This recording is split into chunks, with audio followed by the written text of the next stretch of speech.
Hi there! Happy Thanksgiving. Welcome in. Hello, I am Chef Jay Tay. Happy to see all of you. Welcome in. Hi there, JK. Hi there, Michael. What's happening? We all stuffed? We recovering? My assumption is most people eat their meals earlier in the day on Thanksgiving than this. But maybe you're still waiting. Maybe you're here on the West Coast with me and you haven't ate yet. Hi, Splits. So we got our duck already going. I've had the duck in here for a little over 3 hours. 3 hours and 15 minutes. Given that 4 hours at essentially 130 Fahrenheit or 54.5 Celsius. We've got the stock still going on the stove. It has reduced down nicely, but there's still liquid there. We have further to go. Hello, Nan Raider. Plum sauce? No plum sauce. We're going to be doing a citrus duck Demi Glace with Amaretto. And then the duck has been glazed with maple on the meat side multiple times while drying in the refrigerator over 24 hours. So it's got four or five different coatings of maple syrup on the meat side. Nothing on the skin side. Skin side's just getting the oil. And then there's hazelnut oil in the bags with the duck.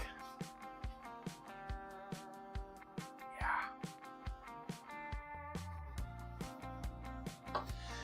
We got the Orzo salad that we put together on Tuesday in the fridge that will warm up. I'm making some breadsticks. That's what I might actually jump on first.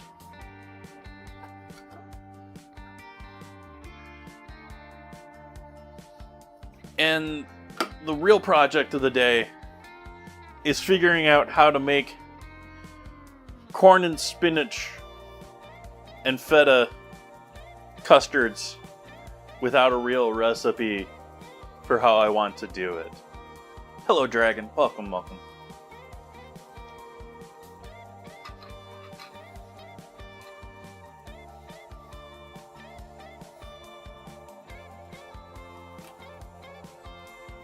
Is there a dragon sage? Like the herb? Is there a sage plant named dragon?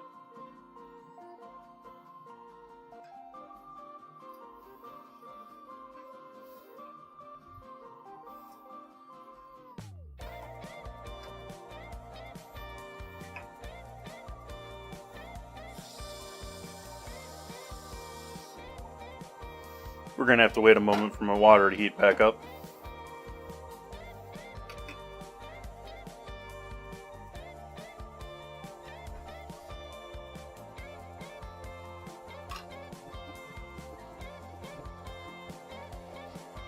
Anyone doing something different or interesting for your Thanksgiving? Anyone got any exotic dinner meals?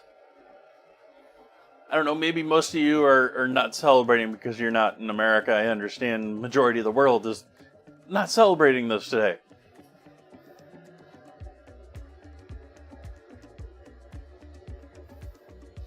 Yeah, we need another 10 degrees on the water.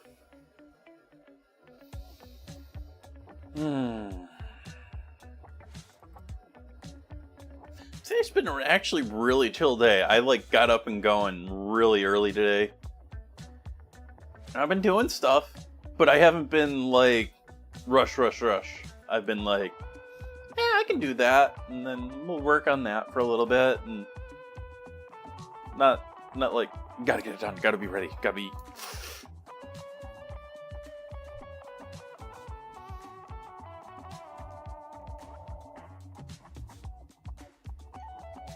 Come on here, water. Why aren't you warm yet?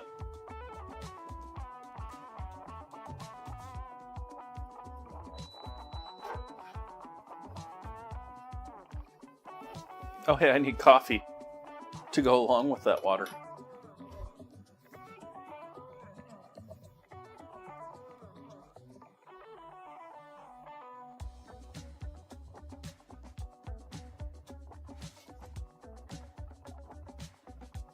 Sweet potatoes and turnip. Did you tell him it was just sweet potato?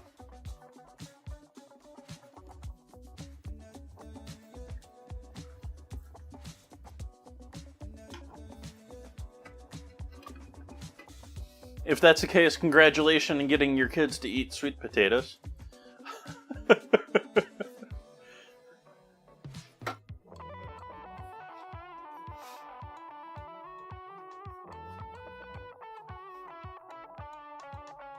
Oops, that isn't what I wanted.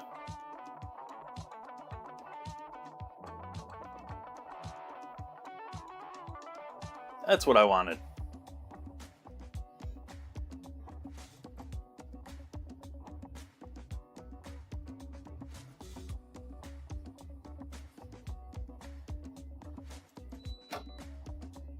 Sweet potato and regular potato, okay.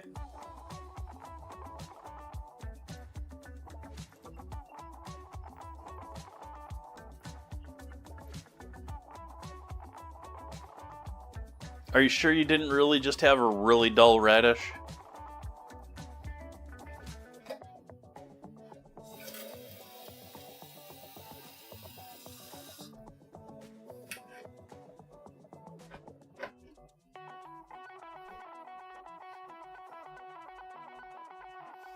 Yes, Sous Vide. We've done 4 hours. I'm still torn on how I should finish it, whether I'm blasting in the oven, which I don't really have oven space. I could pull out the toaster oven and blast them in the toaster oven, which is not an impossibility in my mind right now. But yes, we're doing a reverse sear. And then we've got our mushroom and mixed root vegetable and leek orzo, which is sort of like our stuffing. It's mushrooms, a whole lot of depth in there, a whole lot of savory veggies in there. And yeah.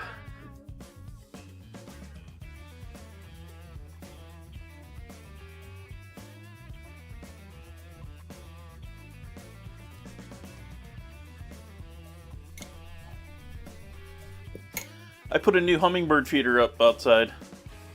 I don't know if you can see it in the camera at all. It's not really a great angle for it, and I don't really try and show it off too much. I don't know if you can really see it there or not. I think it's too far out, basically. I think it's blocked by this. Anyway, there's a hummingbird feeder right there.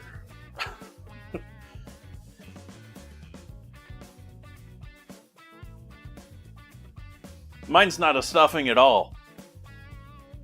And there is no body to stuff, because I've cut the body up into pieces and used the body to... This is what is remaining of the body here. That's what remains of the carcass.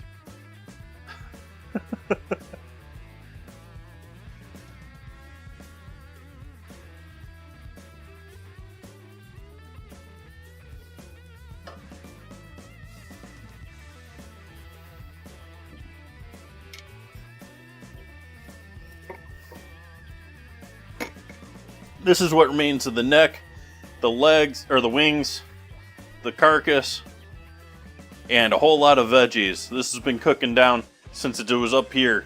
So we're already at what should be a demi-glace.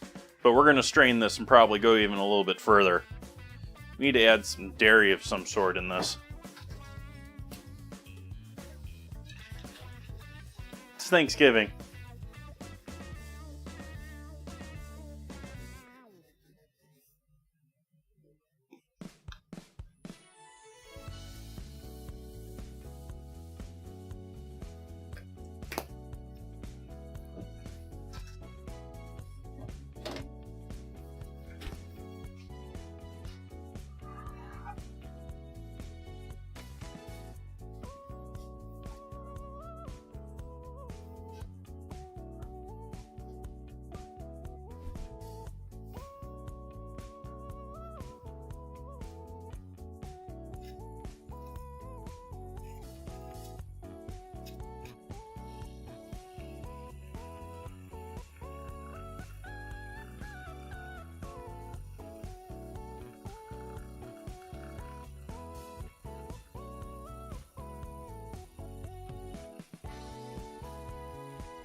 Yeah, Venomous, people choose to put stuffing in or not the bird. Like, I'm getting West Wing flashbacks here. Whether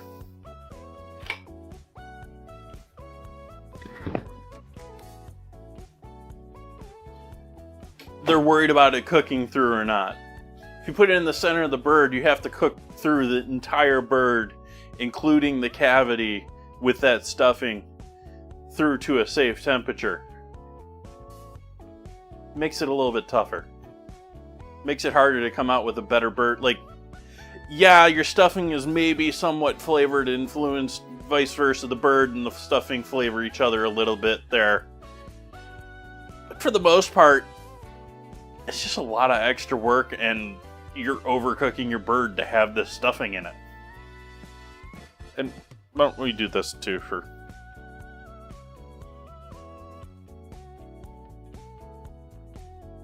if it wants to pour.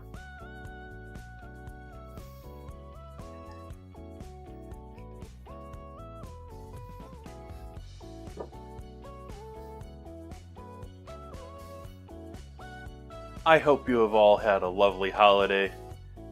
Whether you celebrate or not, I hope you've had a wonderful Thanksgiving today. Cheers to all of you joining me.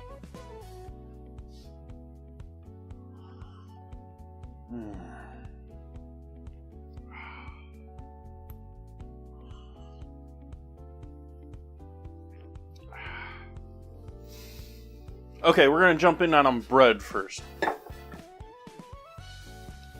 Need some nice, mildly warm water.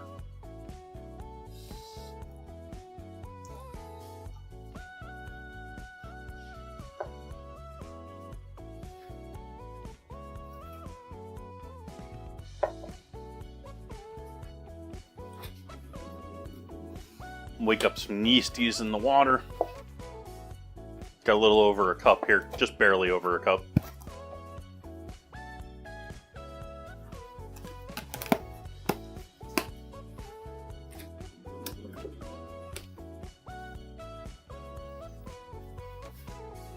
I'm throwing a shake of sugar just to make the yeast happy.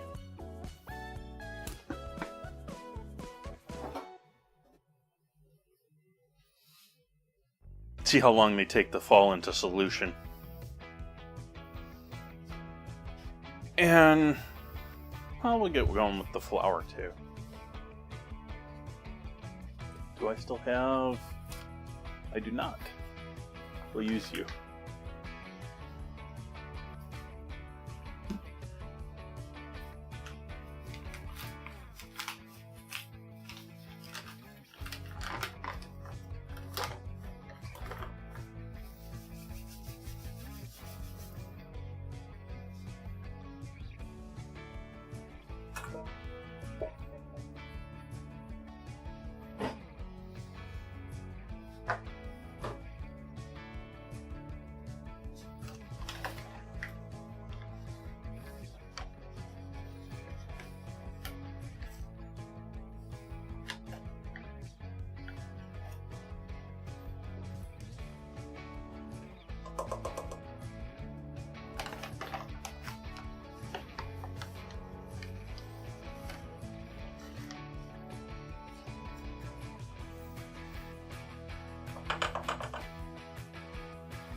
So primarily bread flour there. We got 2 cups or so of bread flour. And I'm adding, that was about a 1/4 cup of regular AP flour.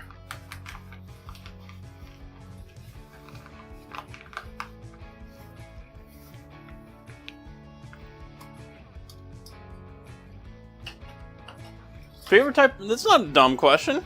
I'm going to immediately return and say, for what?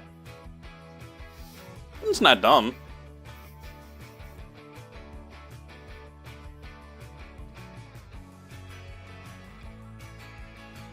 Sounds yummy, Splits. I don't know what I'm going to end up with tomorrow.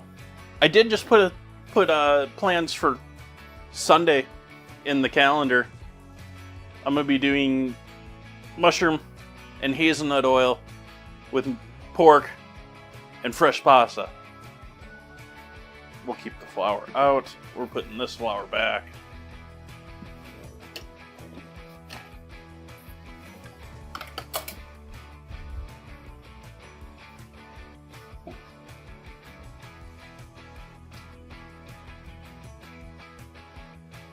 Salt.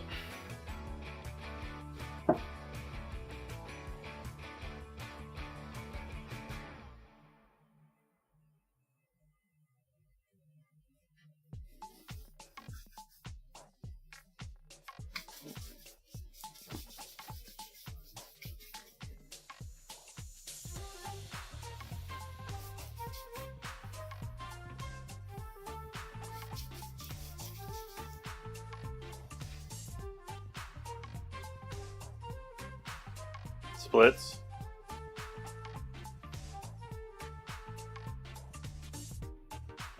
Something you'd use for a side for pasta or tomato style dinner. Oh, you want something to soak stuff up, but you also want it to be crunchy so you have contrast. You just want a crispy bread. I wouldn't say that there's necessarily particular one there. Like focaccia would be great for that too if you don't want the crispy crunchy.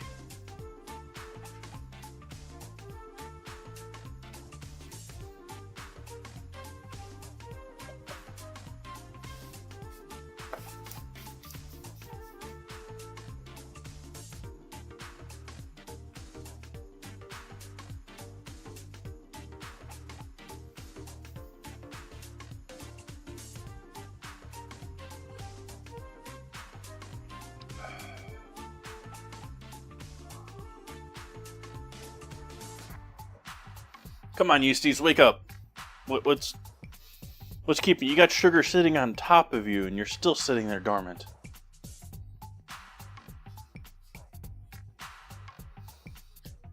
But I was sitting here fixing... The reason there's a new hummingbird feeder out there, I mentioned that earlier.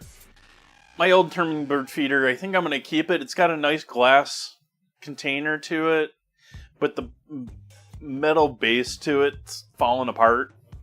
Like it was, quick, cheap welding stuff, and parts of it have aged and are just like falling apart. I'm hopeful I might be able to put it somewhat better back together, or maybe I can find myself a replacement bottom to it. It probably uses a pretty standard size screw, but it's sort of out of commission for the moment, and I've got the Perky Pets, like perfect designed hummingbird feeder out there. I've gone through so many hummingbird feeders over the years, just trying to find one that just like works. I have a problem with this one spot in particular with the hummingbird feeders in that sunlight. It gets like heavy direct sunlight in the morning, and enough that it'll heat it up and expand it, and it'll force the liquid out of the bottom of it from the direct sunlight in the morning. Then you get all the bees coming after it and ants trying to climb down the rope to get it, even though there's oil in the way. Then the spiders come to try to prey on all of them.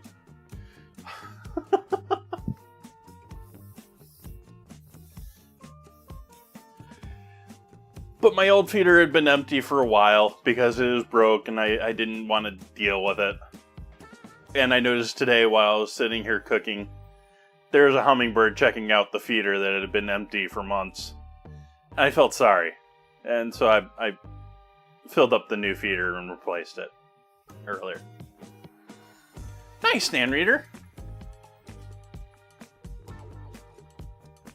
Hi, Alex.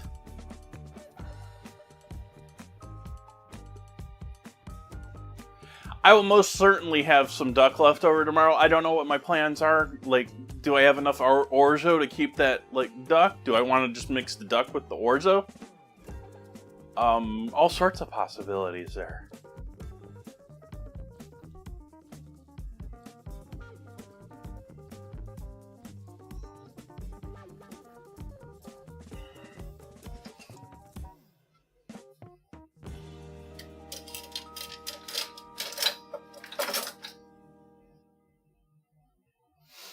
Okay, we're going to turn off the heat on our stock for the moment.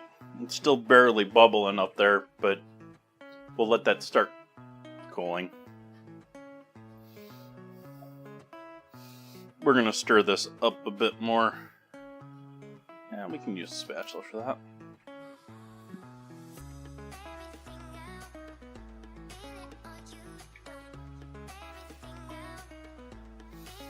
Let's wait until they make that foamy.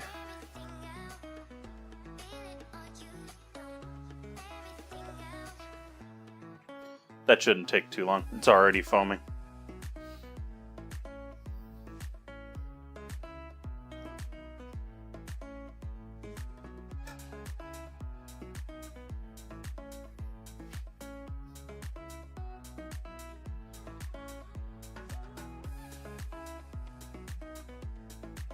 Onigiri.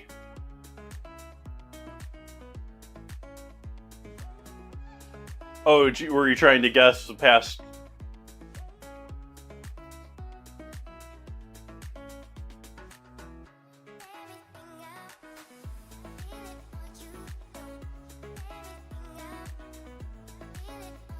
You can sort of see the lines there on the stream. You notice the lines there. That's very symptomatic to me of the yeast. They almost do this like grid pattern or line pattern in their bubble formation. Like they gap themselves into rows or something microscopically. I really don't know.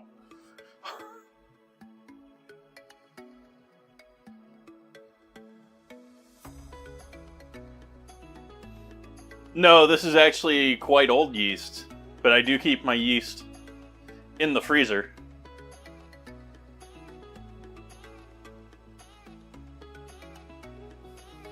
I went to TwitchCon not this past year, but last year.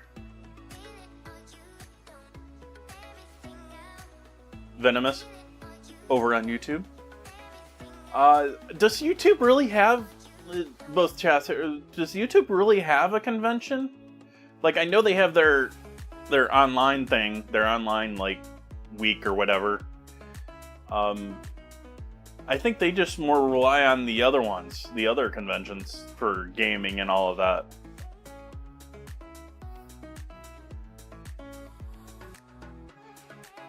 You got other ones from the YouTubers that are getting pretty large as far as conventions too. Like, I can't remember the name of it, but there's a big science one in San Francisco now.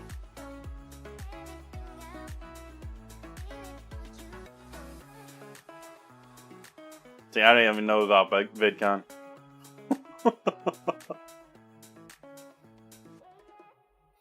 Alright, that's definitely foamy. That's definitely awake.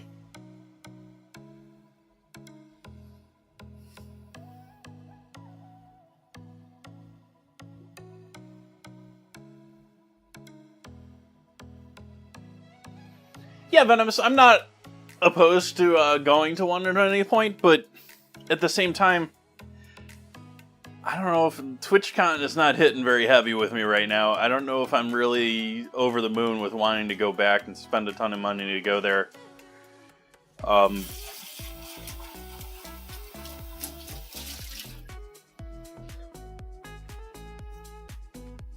And sort of the same thing for really any of the other conventions. Like, I can't even name them.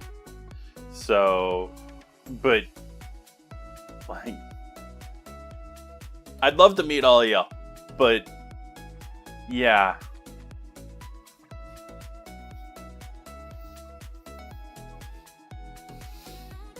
And then I just ditched. Oh no, I didn't. There it is. I thought I had gotten rid of my spatula.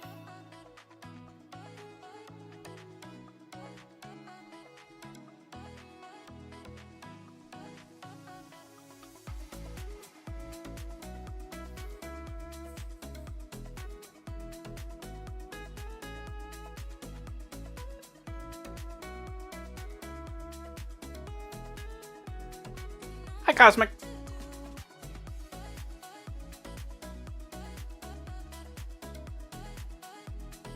Like I talked about this a couple of streams ago, Venomous, or maybe it was longer than that now.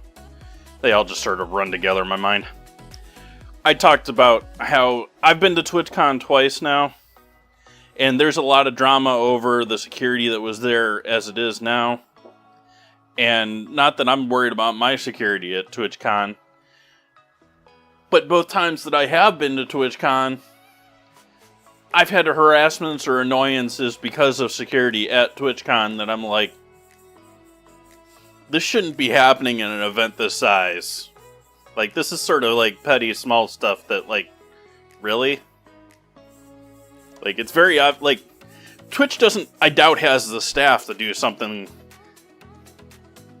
like the operations of TwitchCon in reality. Like, they're just outsourcing all of it. They're paying the convention's place for space and security and food and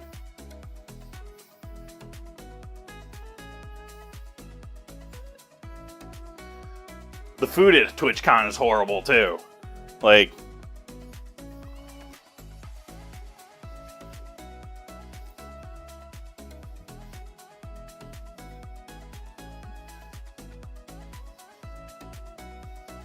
it's what you would expect. It's like convention food, you know. It's cafeteria pizza and pretzels and a liquor tent that's way out of the way of everything else. It's almost like they put it there way far away from everyone else just so they can say that they have it, but it's so far away from everything else that, like, nothing goes on there.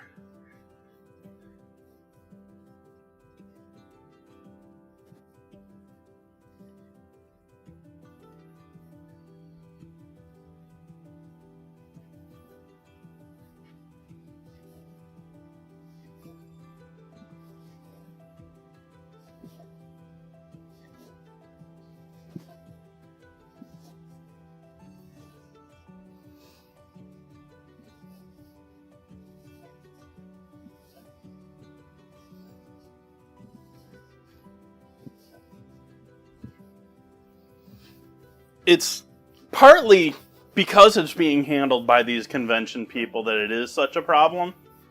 Like, you have these meet and greets, and the vast majority of them are going to be sleepers. Like, I don't expect... Why, thank you, Zeeks. The vast majority of them are going to be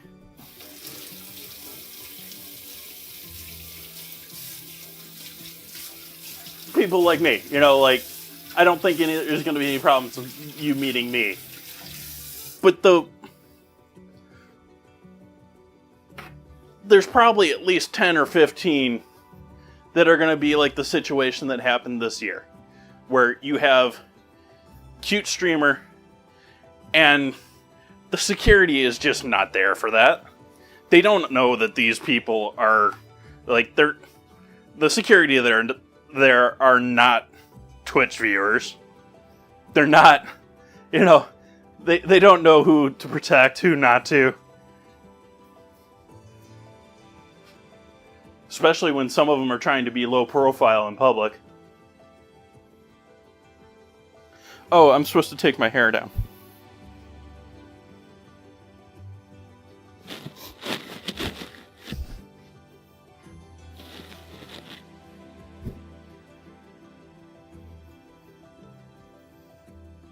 Relaxing Thanksgiving stream.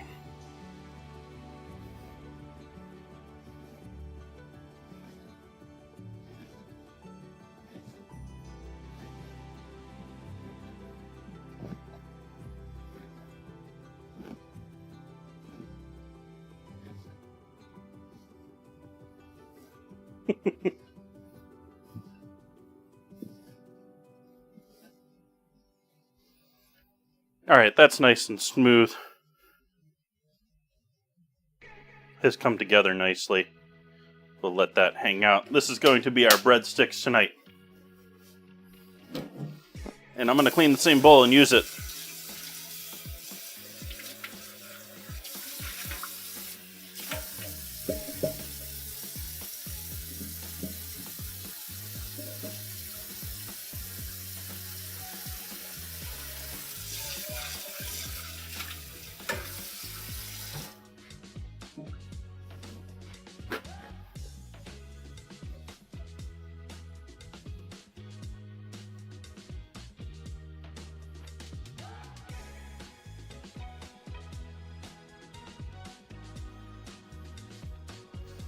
Oh, dad joke. Oh, dad joke.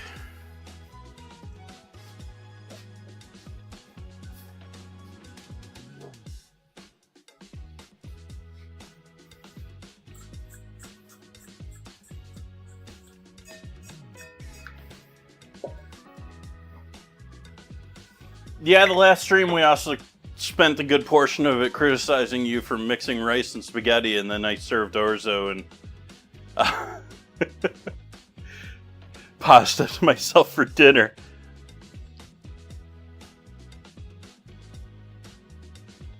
Hey, little piece. Yep, Thanksgiving. So we got our dough ready to hang out in here for a little bit. This is actually our major time sink, so I'm going to throw that back here. Hopefully it'll be a little warmer back here. Might as well, maybe not yet. We'll switch over here to the stove though, so that we can start our straining, because that is next.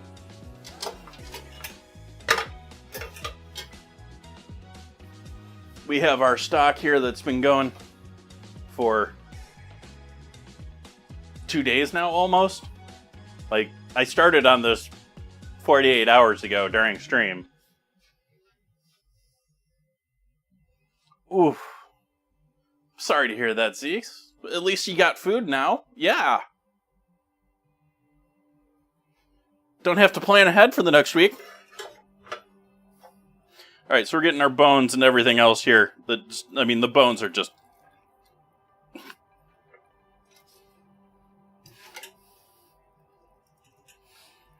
There's not much structure left to this duck anymore.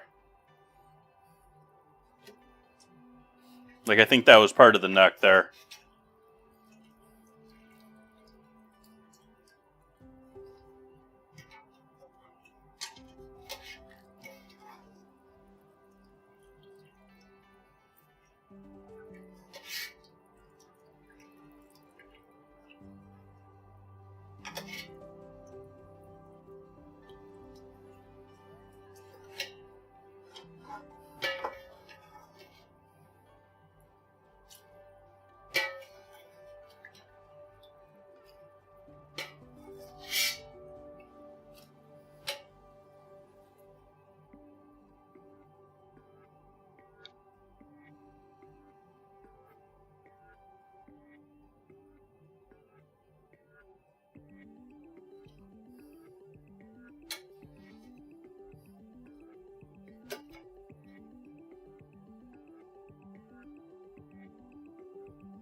Nice, Alex. That's the way to do it.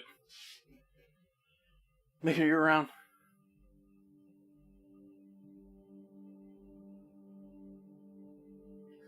Hey, you're responding. I can't read that at the moment.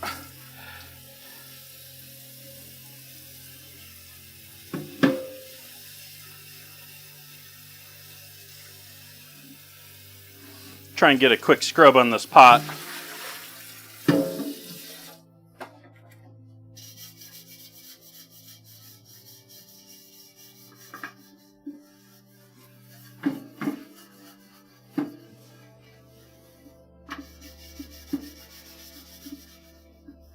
Gotta be getting close on this duck.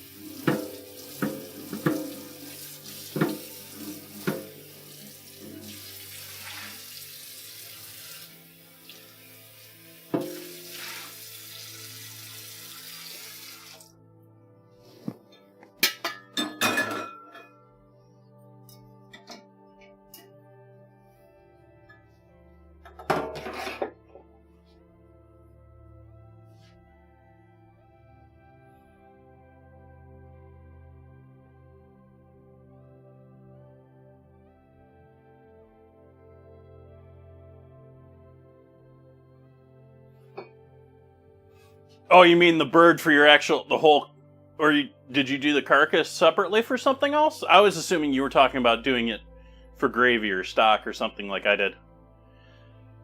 That is true, a little piece.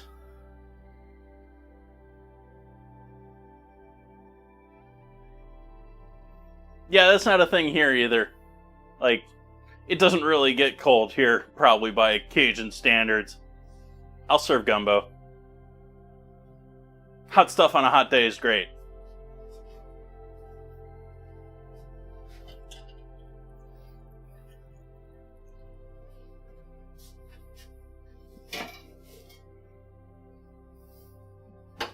Oh, I guess we need to wipe out of this.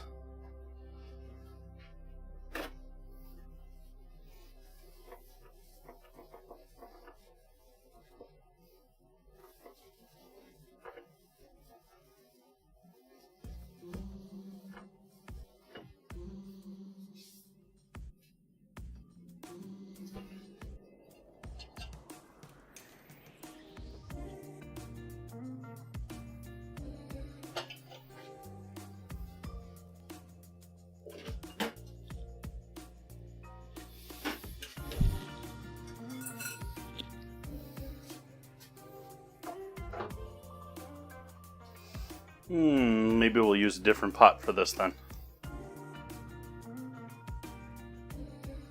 I don't know if that's going to fit well in that one or not. We'll give it a shot.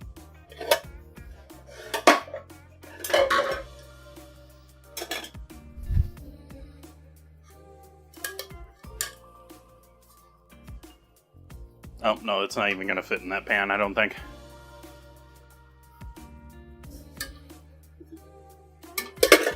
I guess we're stuck going back through this by hand.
I would say it depends on what you're using them for, Splits. Like, I think the average person just glancing at them would probably think they're fine.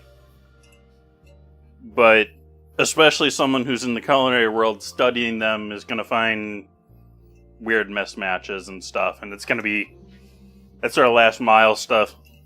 Like, that's really tough to dial in. And I guess I'll just throw my pans around tonight.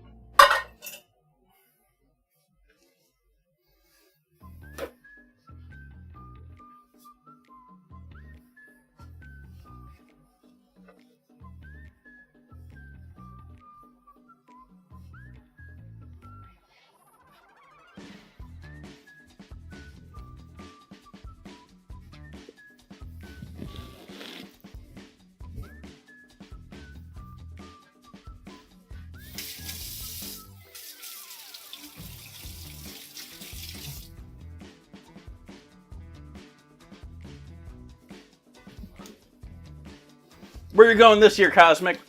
What's on your list? Anyone else with plans for tomorrow? Anyone waking up, break of dawn to go to some store they don't normally shop at? I didn't even know that there were doorbuster deals anymore. Like, I thought most of the deals like started at the beginning of the week.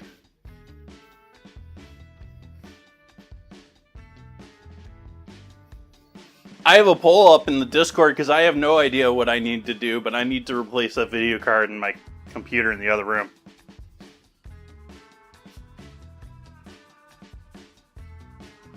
Ooh. What's your performance, a little piece?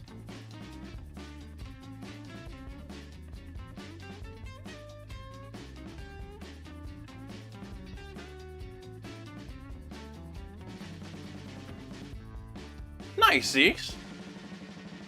Doesn't, like... Unless you buy it or constantly look at TVs, you're not going to really notice the difference between them anyways.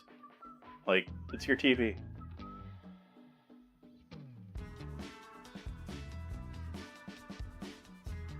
Irish Bouzouki. In a pirate band. I have no idea if I pronounced that instrument correctly or not. But that sounds interesting. Now I'm curious what the heck that instrument is.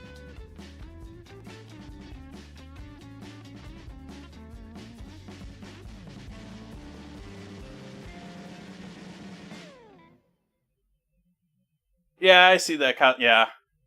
What's everyone else going for? What's everyone waking up in the like? You can't all just be waking up at 5 in the morning for tradition. Like, there's got to be somewhere you're going.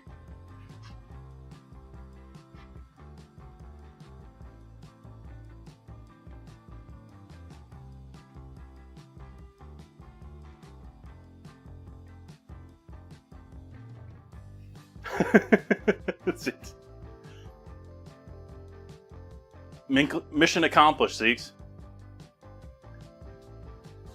Alright, I guess I'll turn around to start doing work again. Yeah, we got some fat on the top of this. I think I'm just going to roll with it. Rest of this, I tried to squeeze what I could. Oh, we got a little bit chilling here. We can go with this too. But I think I'm going to toss the last of this veggie. It's been sitting here draining for a bit. I pressed it earlier. It's not really giving us much more.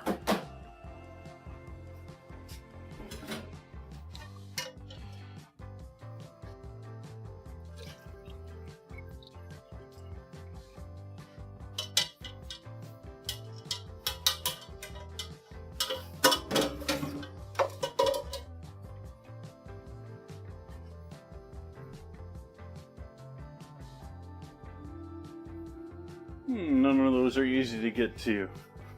Really, I don't have any of those anymore? Wow.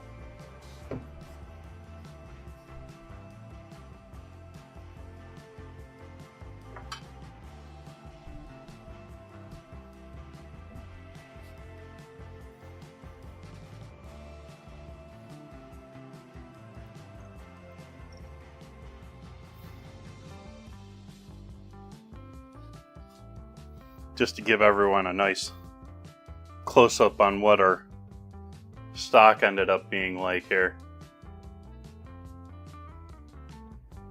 our duck broth, our color on that. That turned out lovely.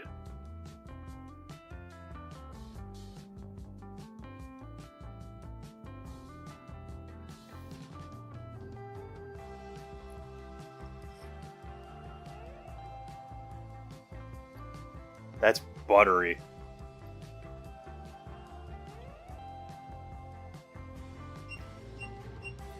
That's delicious. That's our duck being done.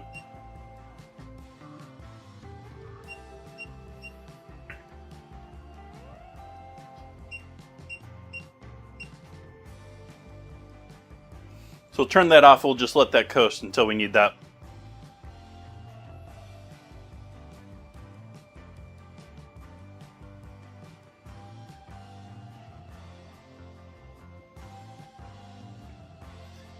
Kohl's at 5 a.m. and probably Target.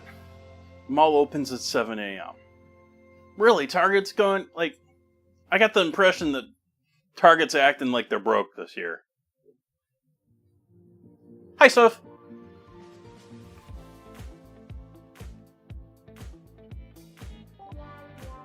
Imagine a 75-year-old seeing 4K for the first time. Yeah. They'll enjoy it, Zeeks. Yeah, good job. You buying them all the streaming services too?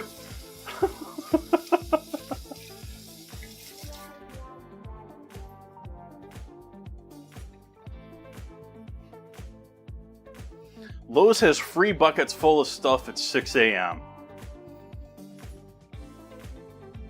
Maybe I should look into this. Like, it's not like I have to do anything. I can get up in the morning.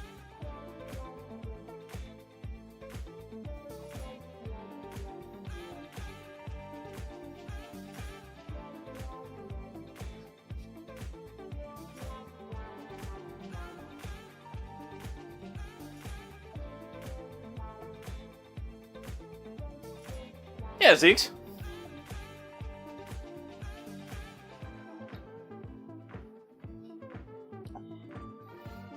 In that case, you probably already know this, but I'll say it for everyone else. Wireless antennas have gotten way better in our lifetimes. Like, now you can just stick a thing to your window and get decent TV reception. Like, you don't need the giant multi-antenna thing up and hanging on your roof that's gonna fall down and kill someone. And so, like, yeah.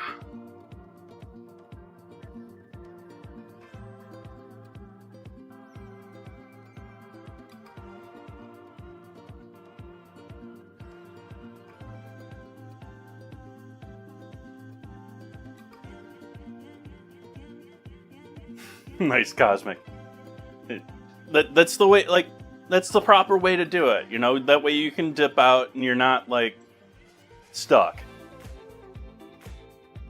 I give you props for even showing up at the beginning.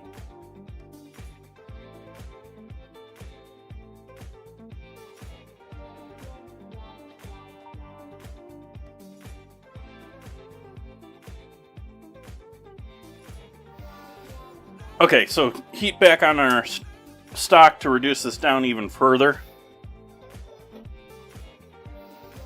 Dough's poofing. Might as well start heating our oven.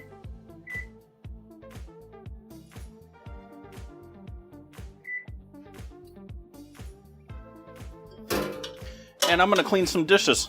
I'm going to clean these strainers that I used and the pot, mostly because I want to use the pot for the potatoes.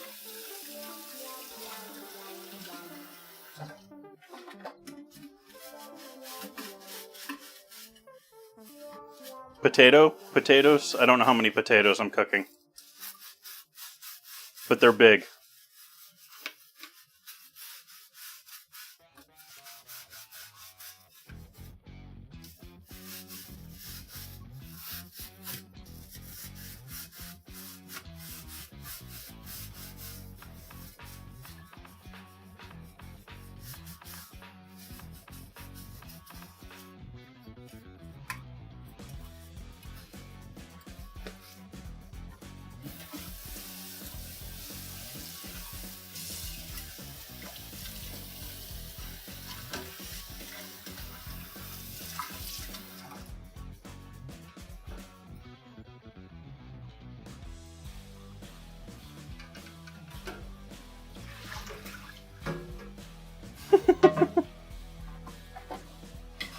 No worries, Zeke.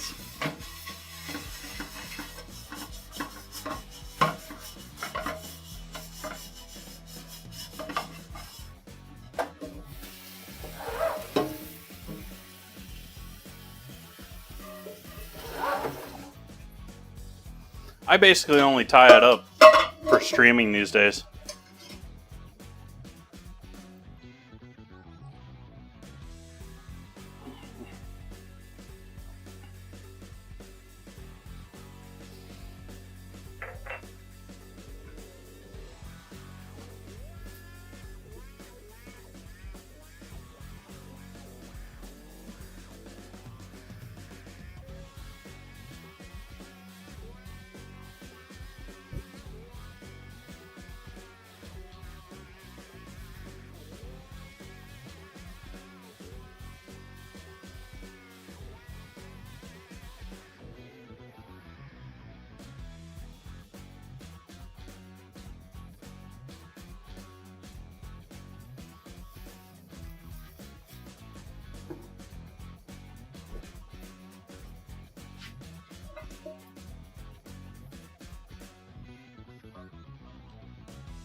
I was trying to read the definition for durum there.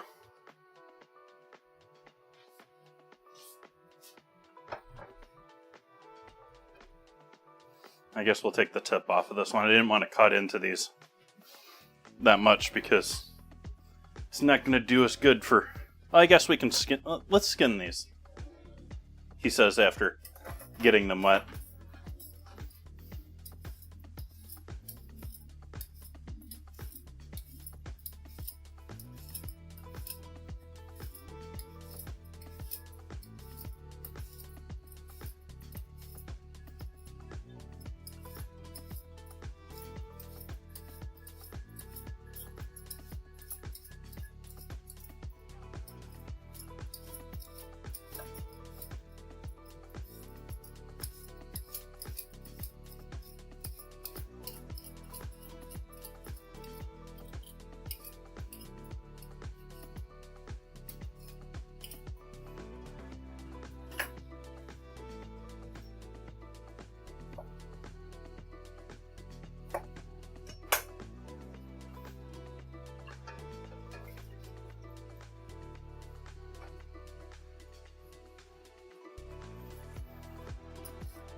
We'll add some white vinegar to our cooking liquid here, which is going to help preserve our purple color in those.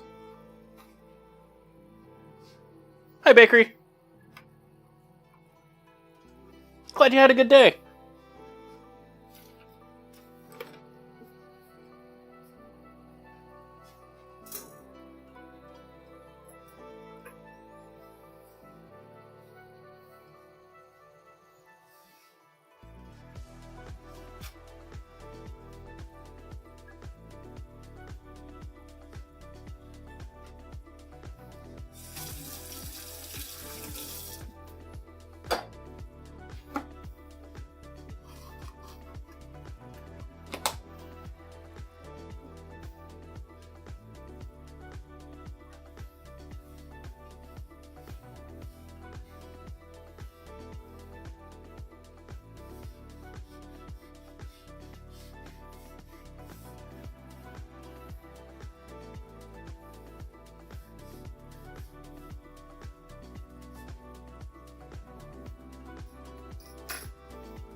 Good with that.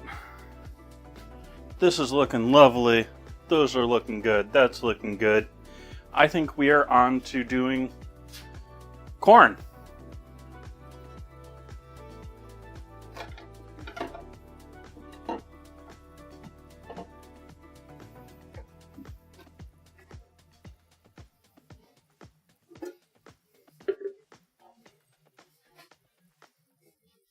Hi there.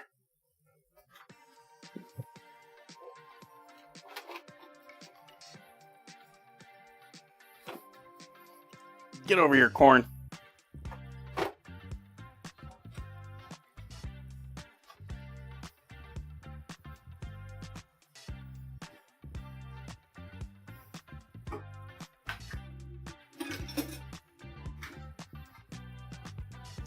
I've been watching a bit of Iron Chef lately. And I was curious, and I was rather intrigued during one of these shows. You know, typically they have like Japanese cinema stars and personalities and all that going on. One of the personalities they brought on was a dude named Korn, spelled with a K.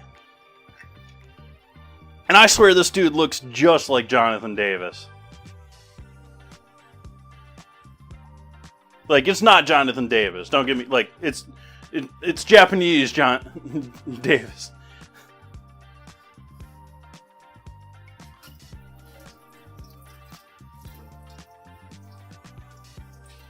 And it got me to wondering, is one based off the other based off the other? How does this come about?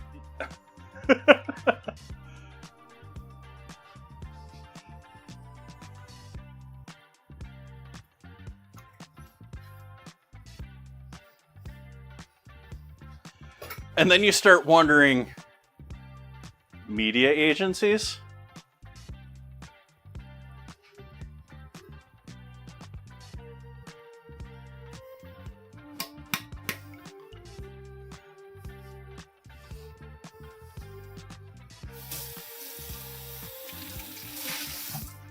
By the way, I'll help you out with future streamer drama.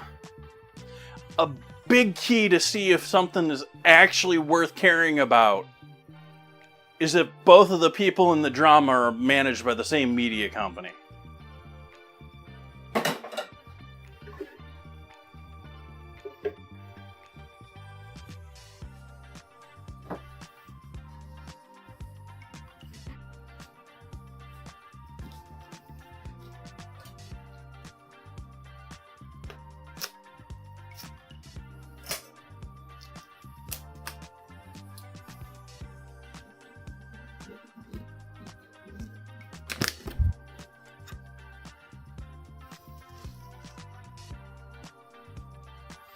Corn, spinach.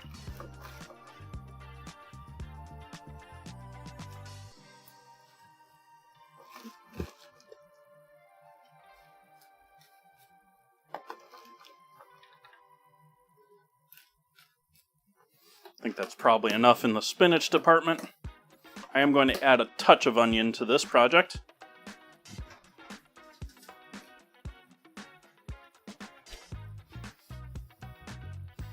Sweet onion.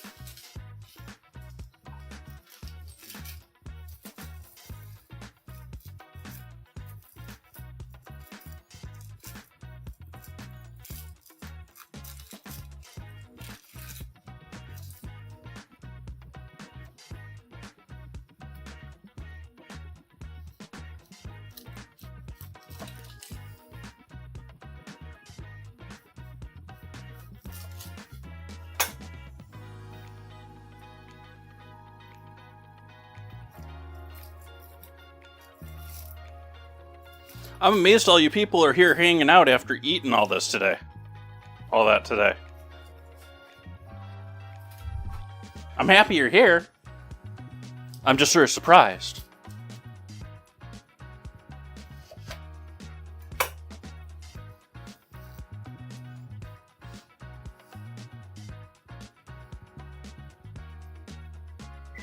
Who had too much... Is it tryptophan?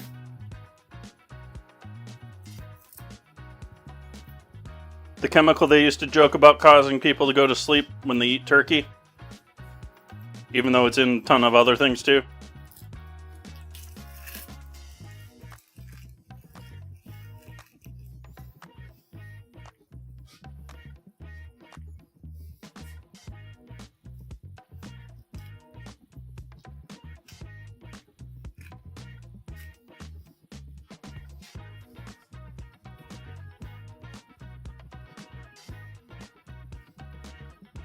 Everything in moderation, bakery.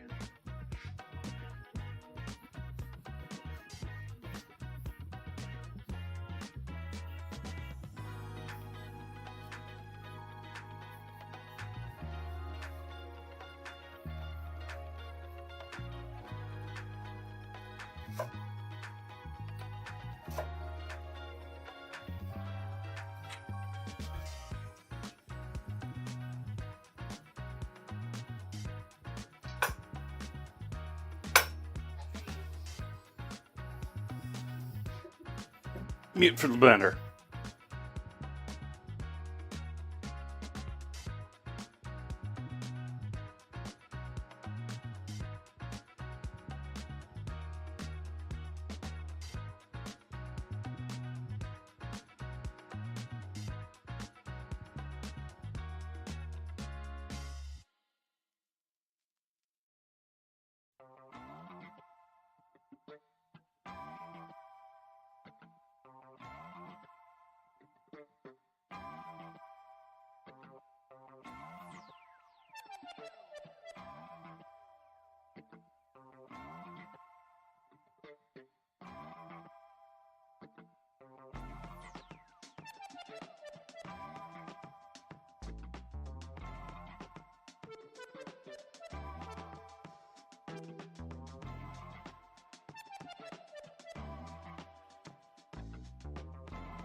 All right, added a little bit of acid added a little bit of water to get that going.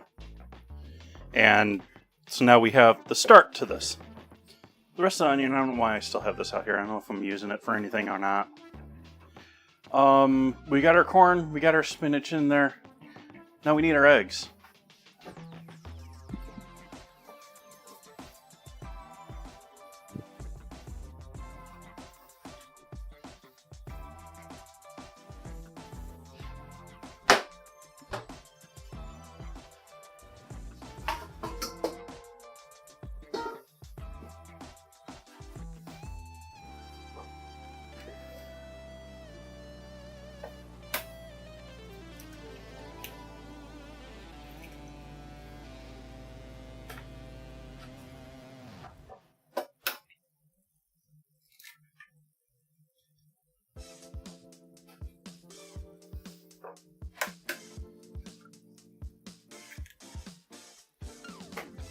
Really, are you auto-focusing again, camera? I went to the trouble of setting you up properly with Logitech software yesterday, or last stream. Are you really defaulted again? Yeah.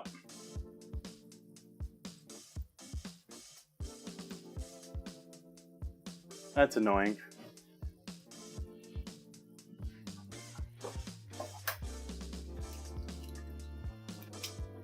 Oops.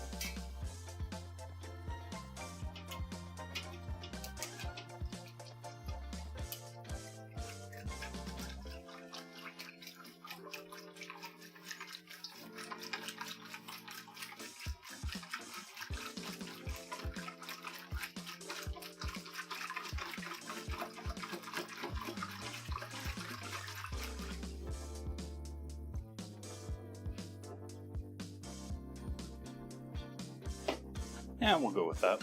That's fine. Do a little red chili flake.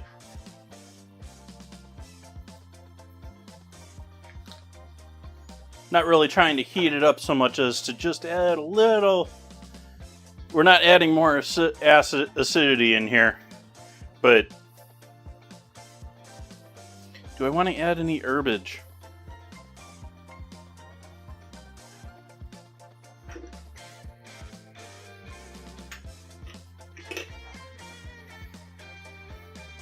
Celery salt.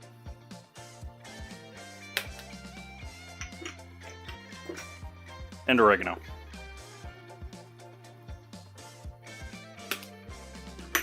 Okay.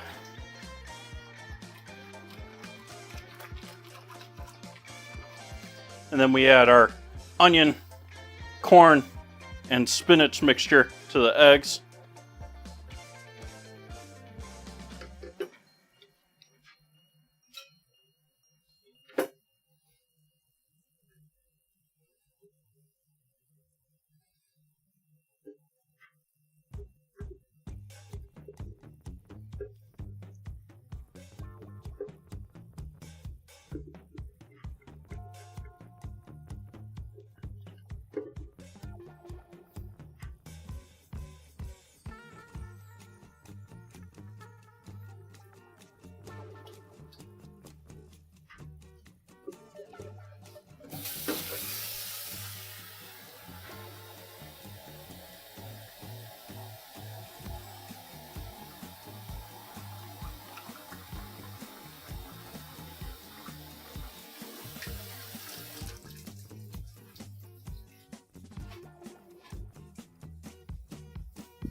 So we got my Lodge cupcake pan out.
And rubbing them around on the bottom.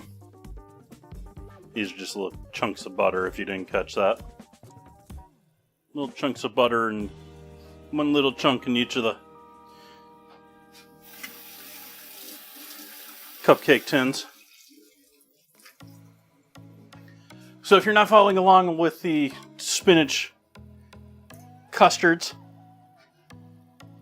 what we have here is fresh spinach blended with canned corn and about a quarter of a sweet white onion,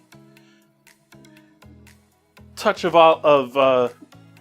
apple cider vinegar, bit of water to help blend that through, get that relatively smooth. I mean, smooth enough that.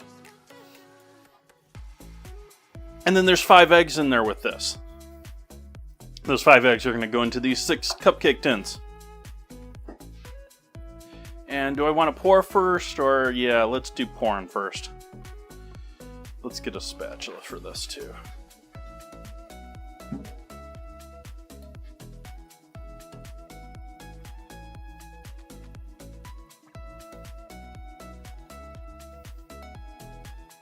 We obviously want some room for growth with the egg for them to poof up a bit.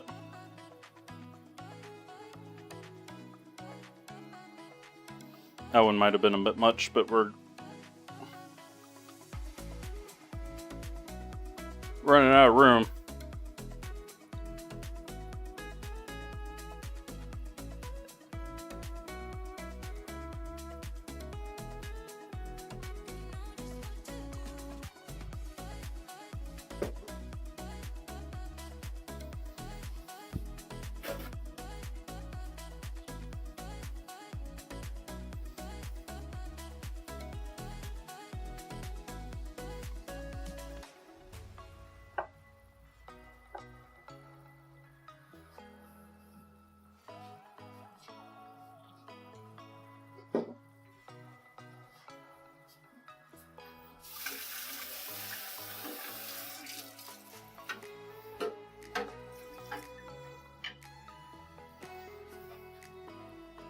Alright, so those are set to go in the oven. Oh no, they're not set.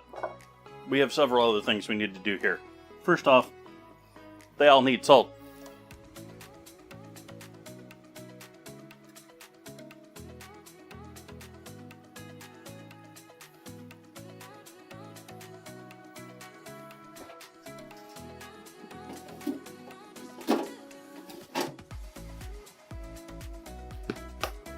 Bourbon time. Yeah, I'm having bourbon with my coffee tonight.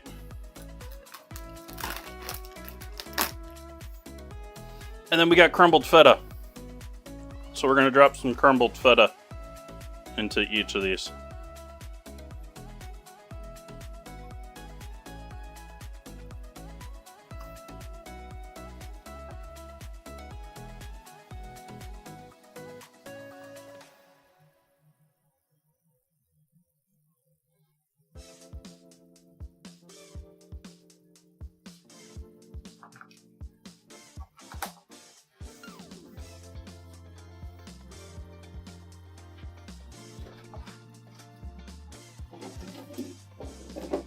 these green cupcakes, what you see in front of you on the cutting board there, are individual corn, spinach, and feta custards that we're going to bake in the oven.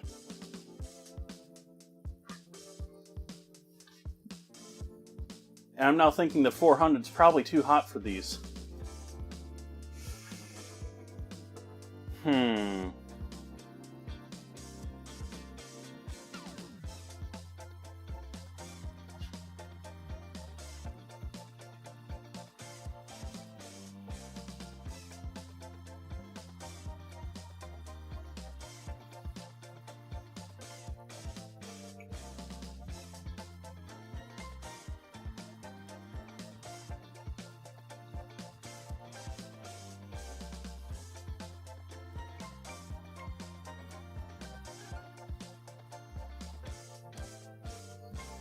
It looks like we might be able to pull it off at 400.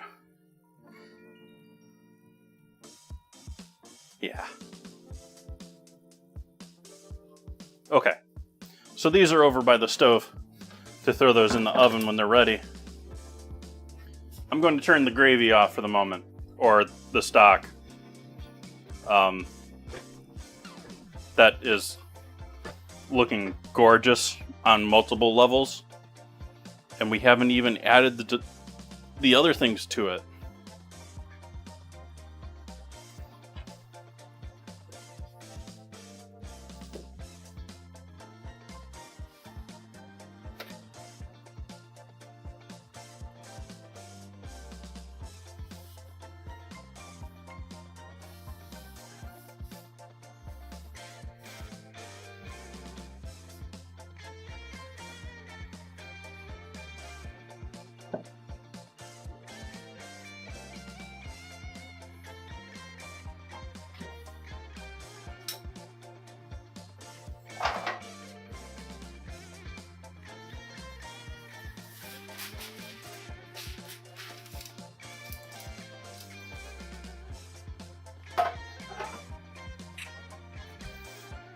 Nice, Alex.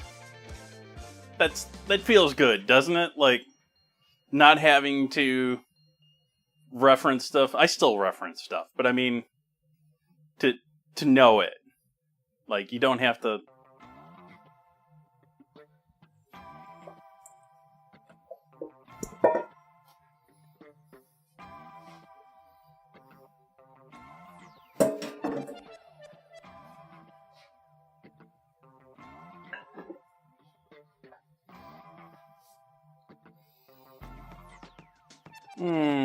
Let's get rid of this onion.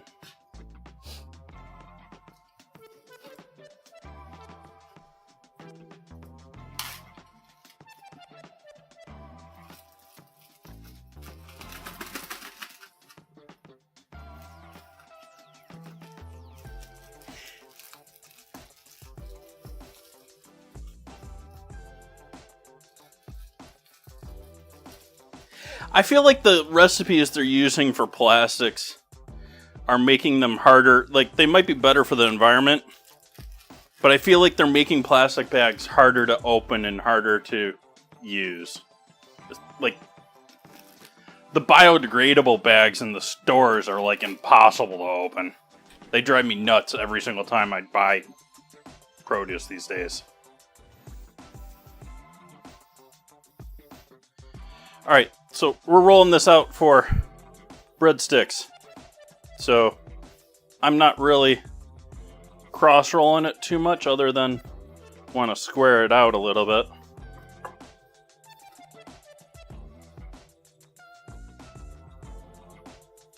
Or rectangular it out.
Actually, maybe we should do this the other way around.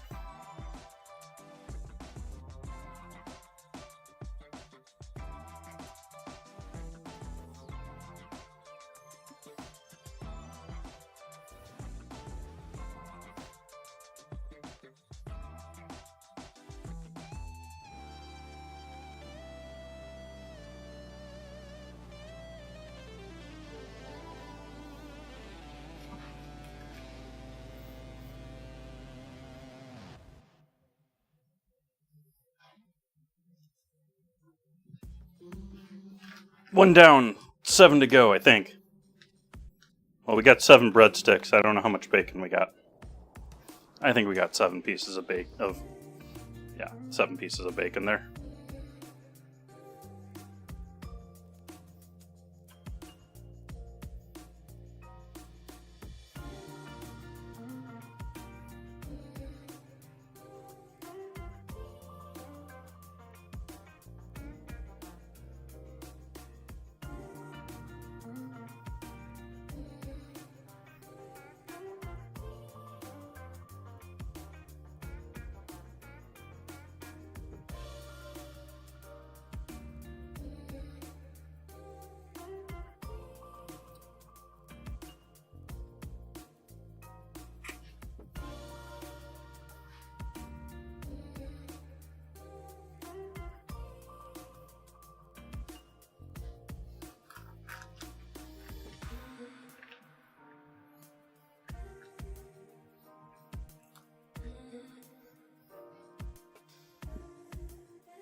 Maybe we can fit them this way?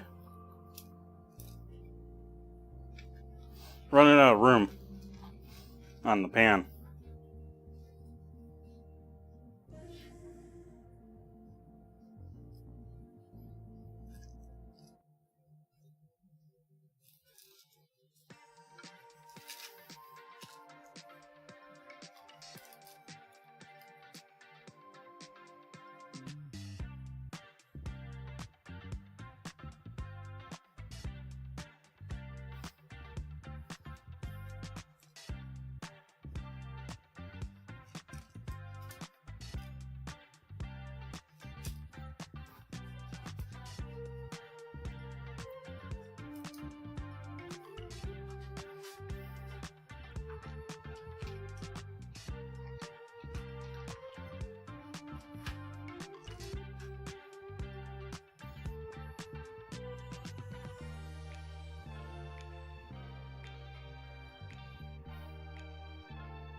sticking together more the longer they sit here.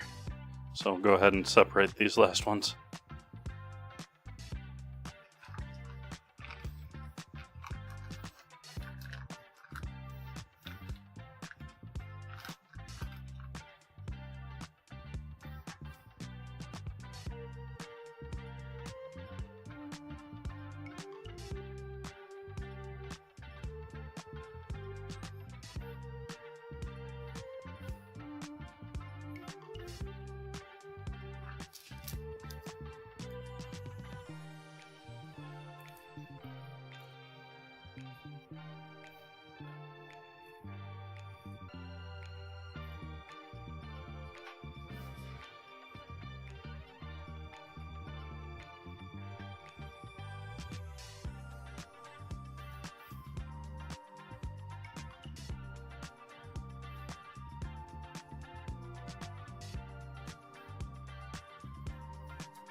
Nice, we nailed it.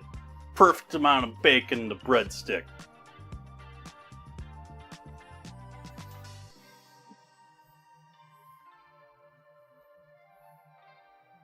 It's almost like I had previously counted how many strips of bacon I had, and somehow miraculously remembered.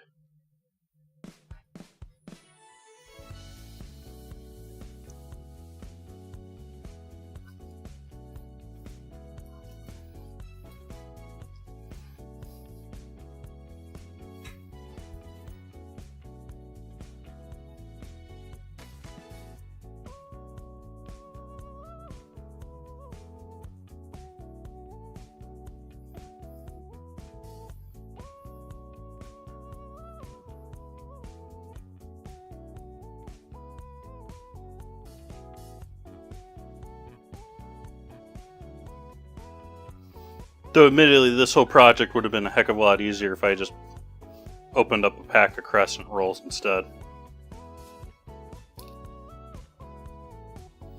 Then it wouldn't be near as much fun for all of you.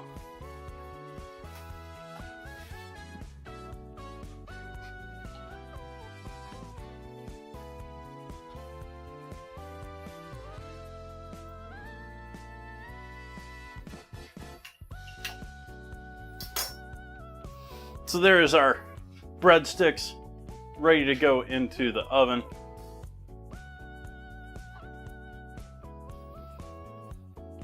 Good with that, good with that, good with that, good with that. Orzo's ready to go in. We have too much corn and spinach.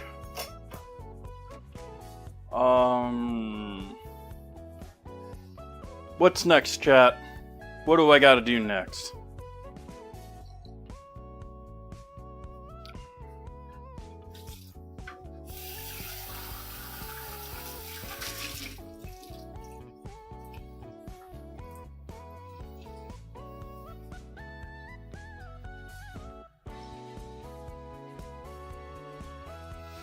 Good question, Chicken Song. No one asked to join me, actually, this year.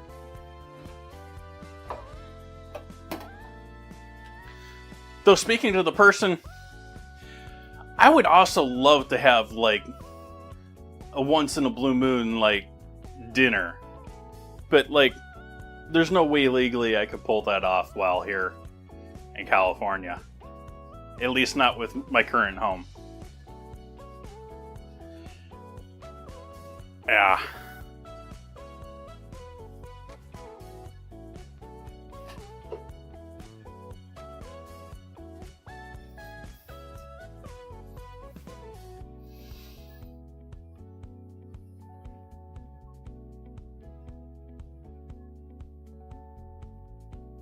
Good question. When is that happening, chat? When are all of you sponsoring the Jay Tay Con? Like, I'll show up. I don't know that I promise much more than that as far as my commitment.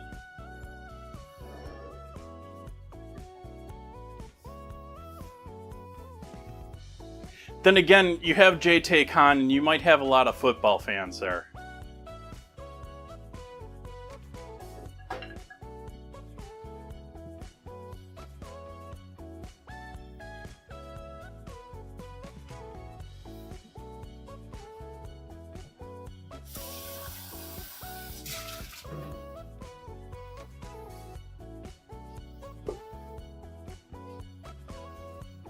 The duck is mostly cooked. It is sitting in the sous vide immersion circulator over here. Sort of hidden by my logo right now. Let's try that. There we go. It's in here. It's in the drink. I've got 2 bags, 1 bag with the breasts, 1 bag with the hindquarters.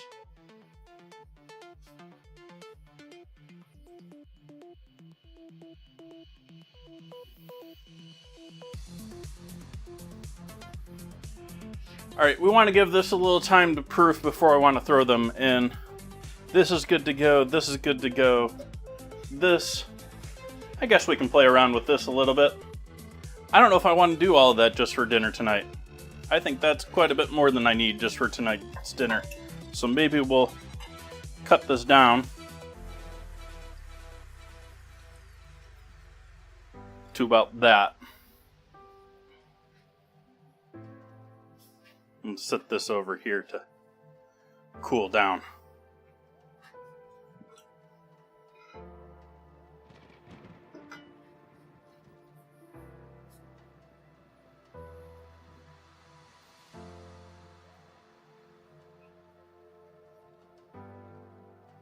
These are purple sweet potato that I peeled. So they're looking a little whiter. They're in water with a little bit of vinegar to up the acidity so that they don't completely lose their color when cooking.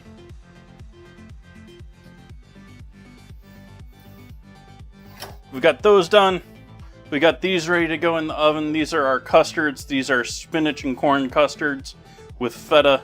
There's also egg in these. There's a dot of butter in the bottom of each of them. That's all ready to go in the oven.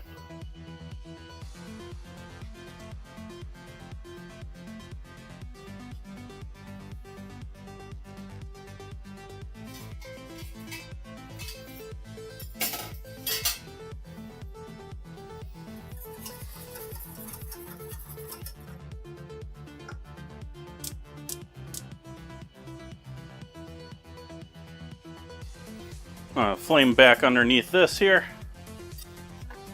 Our reduced stock, and we're going to add our flavorings that I promised to this, starting with Amaretto.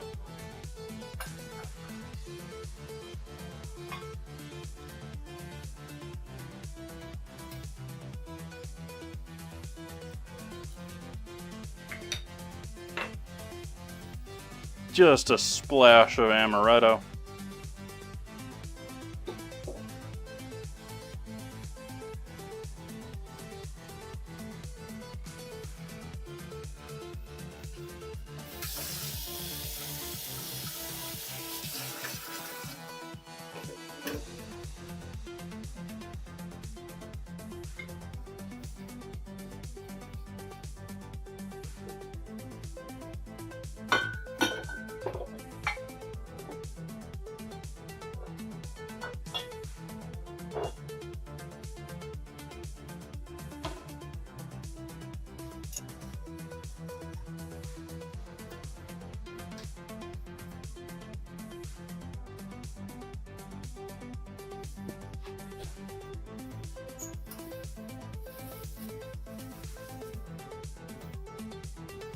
I couldn't find the blood orange.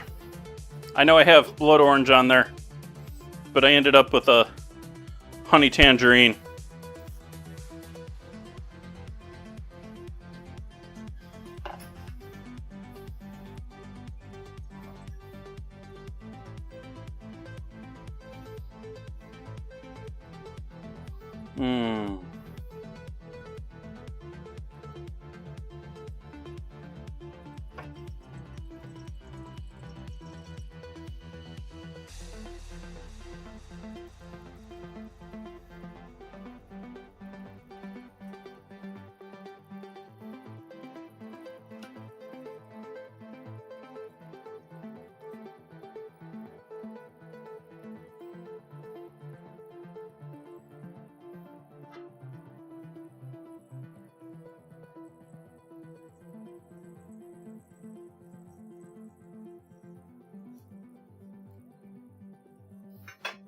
Alright, there we got a couple nice thin slices.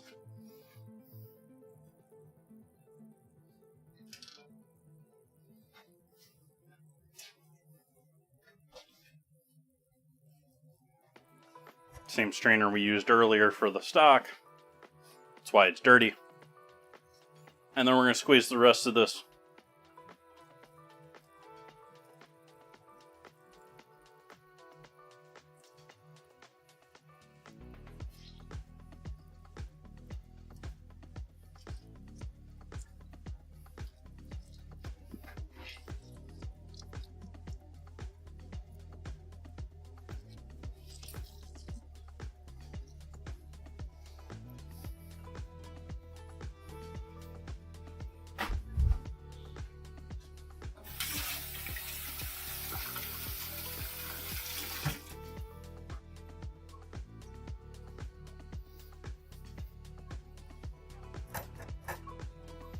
So now we got some citrus in there, and we got some Amaretto in there.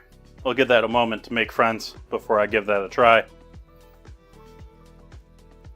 See where I want to season it. These are for garnish.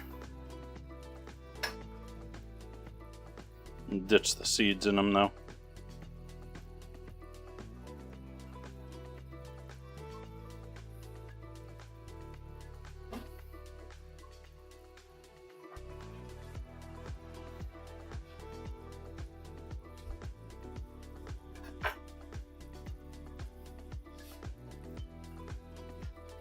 Yeah, it's a bummer. I'm not going to go through that.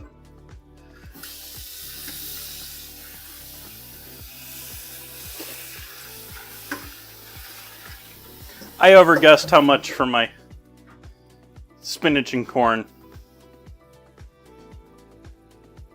Made too much.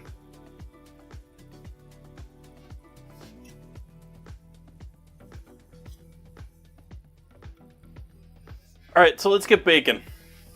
I'm gonna throw... Oh no, we need to wait, unfortunately.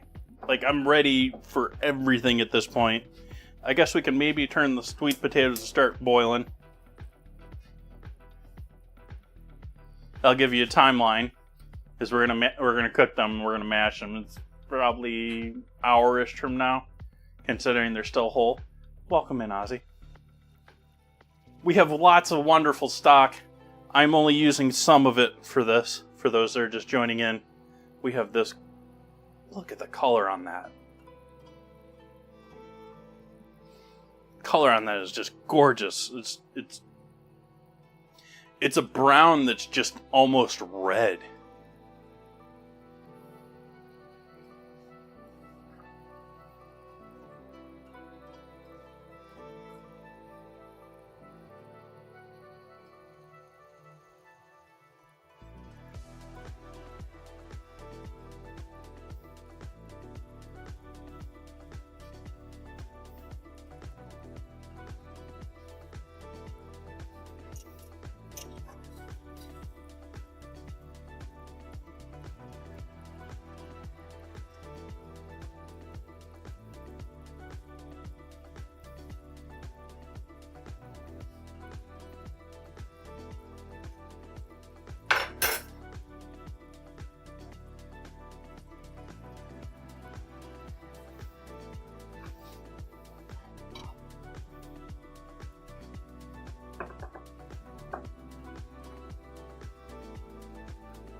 Yeah, I think I'm going to take a little bit of a breather here. I think we're going to take a 10-minute break. And let these poof up, breadsticks poof up just a touch more before I throw them in the oven. Just about everything else is ready to go. Give me a chance to comb my untied up hair. And, yeah. I love the color of this stock, chat. Like, It's just gorgeous.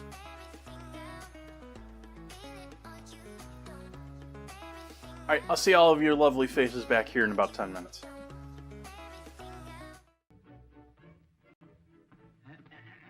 What are you doing here? You ought to be outside with the rest of the kids. This is where Thanksgiving really begins, isn't it, Edgar? Well, now, if you're referring to the aroma of roast turkey, I concur. No, Ray, I was talking about the kitchen. It looks like a real center of hospitality. Did you say hospitality? Uh-huh. That's one thing we're always prepared for around here. Help yourself. Wouldn't this be a good time for you and your guests to have Coca-Cola, too? Yes, and Coca-Cola is so delicious, so refreshing, so tempting to any guest when you bring out those familiar bottles with tiny beads of moisture running down their frosty sides, assuring you that the Coke inside is really ice cold. And the good, the gracious, the friendly homes of America are always prepared for hospitality, not only on Thanksgiving Day, but every day, all the year around, no matter who comes to call or who happens to drop in. And one of the easiest, simplest, and surest ways in the world to be prepared for hospitality is to have plenty of Coca-Cola in your refrigerator, ice cold and ready to serve all the time. It's a wonderful way to say to folks, so glad you came. Welcome anytime.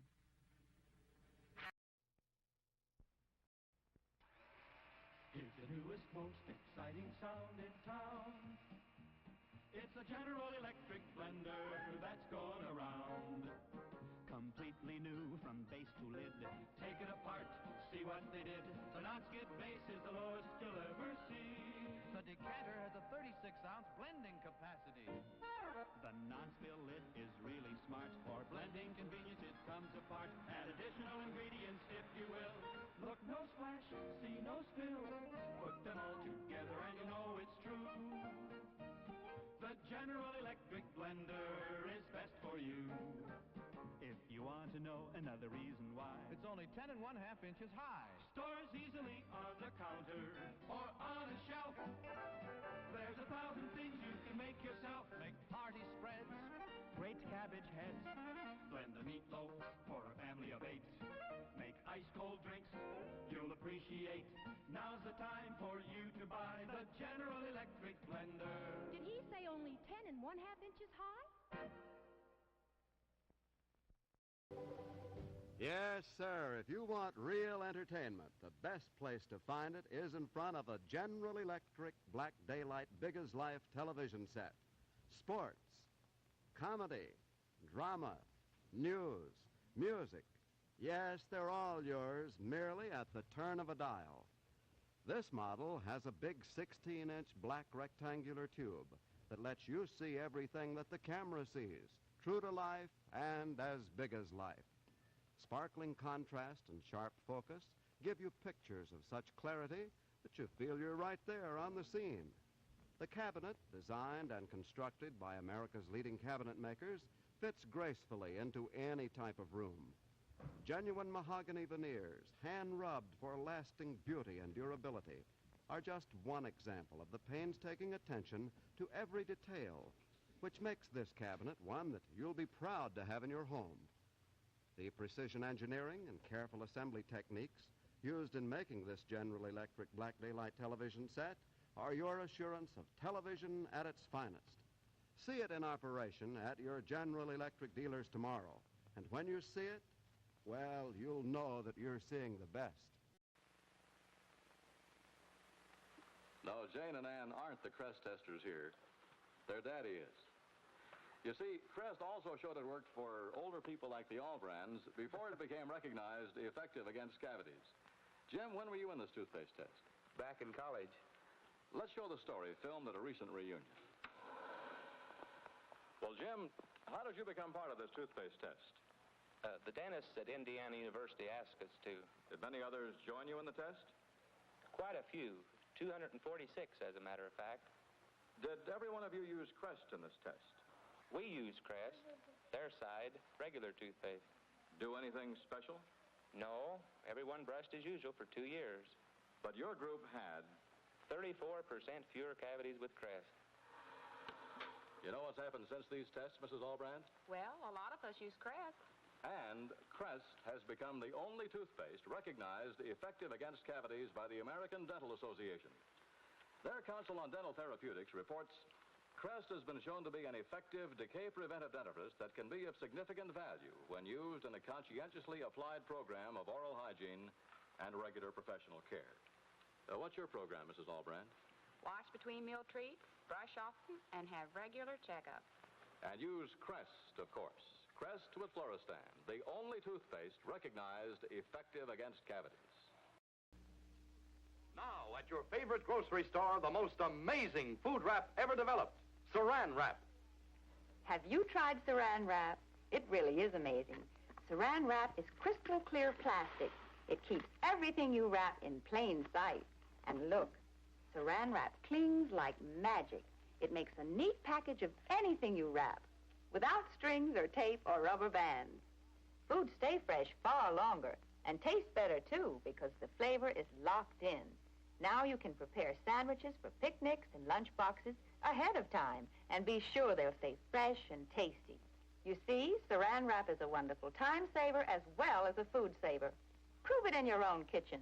Buy a roll of Saran Wrap today and you won't be without it again. Get Saran Wrap at your grocer's. Saran Wrap is a product of the Dow Chemical Company.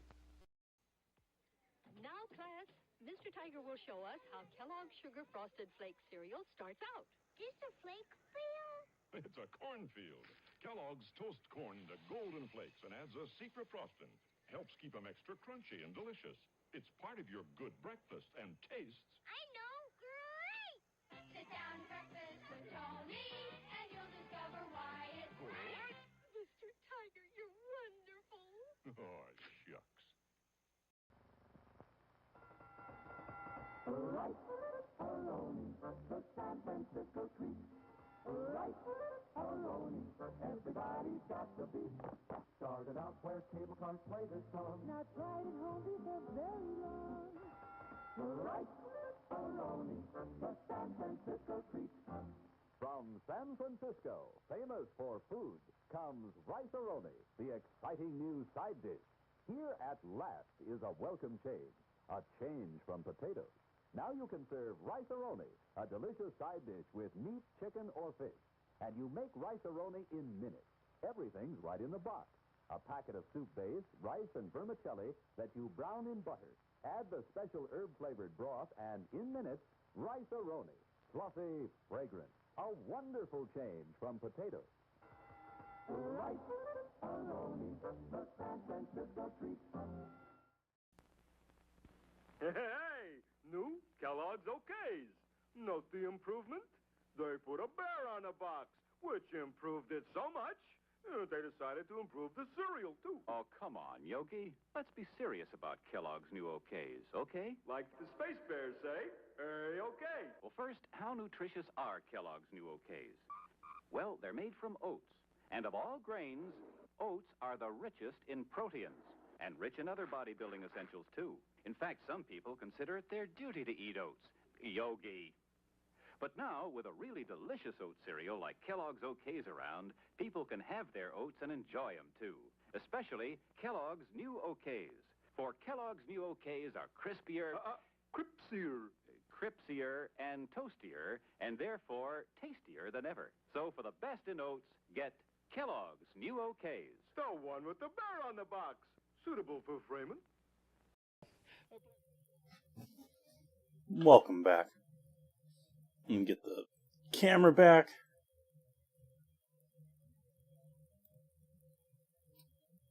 Hello there, camera. Let's get the music back. Alright. So, breadsticks. I am not going to put any sort of egg wash over these. I am tempted to spray them with a bit of oil. We're gonna... maybe if I had fake butter spray oil, we'd do that, but not with the avocado. It's not gonna be beneficial. We'll go ahead and throw these lovely breadsticks of ours now into the oven.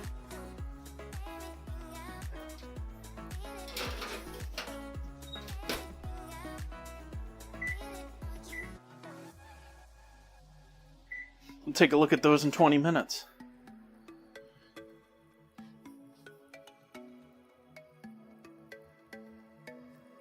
I'm going to now go ahead and pull our duck out of the immersion circulator.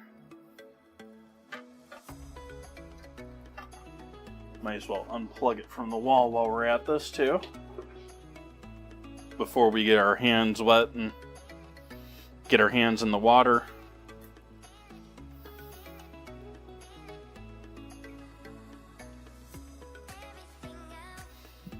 So here is your first look at our duck of the evening.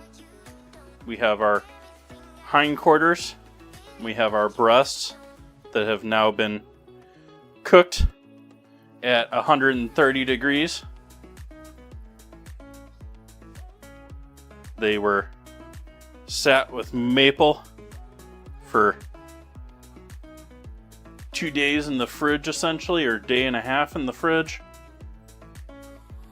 You can definitely see the maple in the color of the fat here.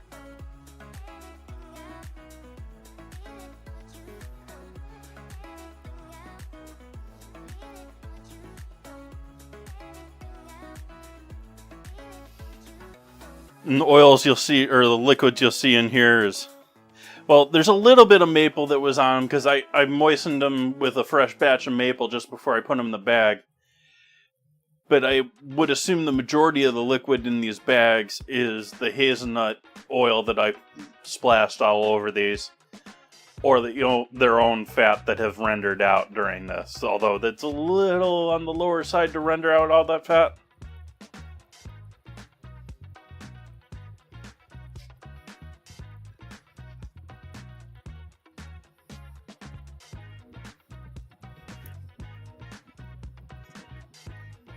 Happy with the stock at this point,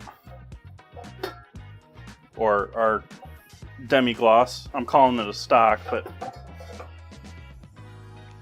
I should be calling it a demi gloss now because it is reduced. Reduced. I have added the citrus and Amaretto to that party, and we're just going to continue cooking that slowly until we're ready to go with that, but that's going to go on the back burner here. This one's going to go up here.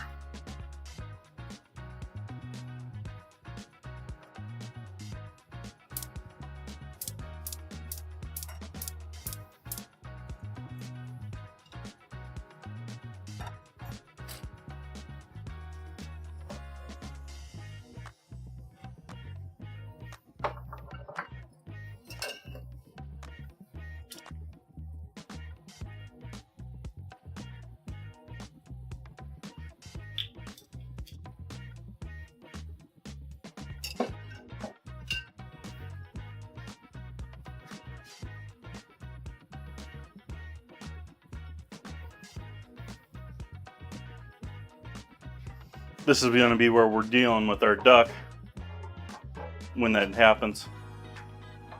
I guess you only work in that direction. Actually, we can break you down while we're waiting on stuff. Let's break down the immersion circulator some here. I didn't put the full top on it this time because it was only a couple hours.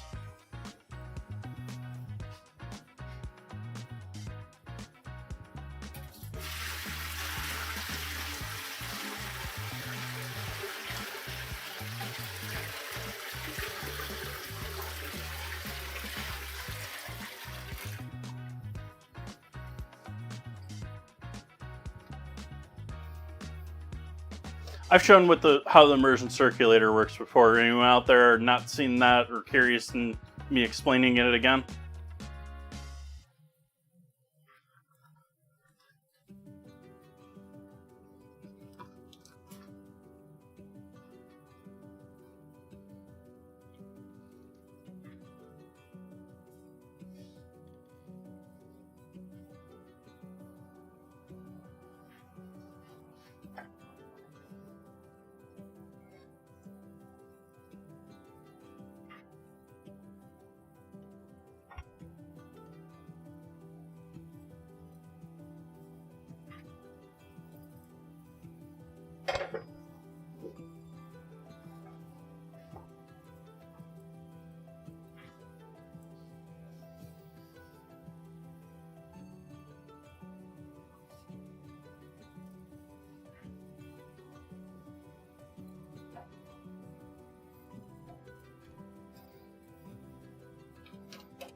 No one said anything, but I'm going to explain it anyways. Just so. What we have here is just a thing controlling where water is and going. It's essentially pulling water in through these larger vents all the way around it.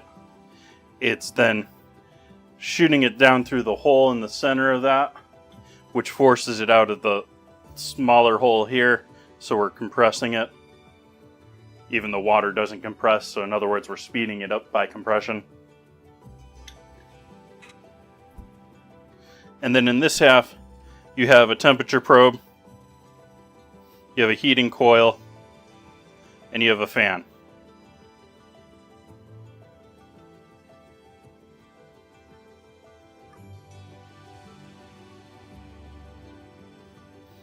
Or propeller. And this sits down in that bottom space, helping propel liquid out that holder there.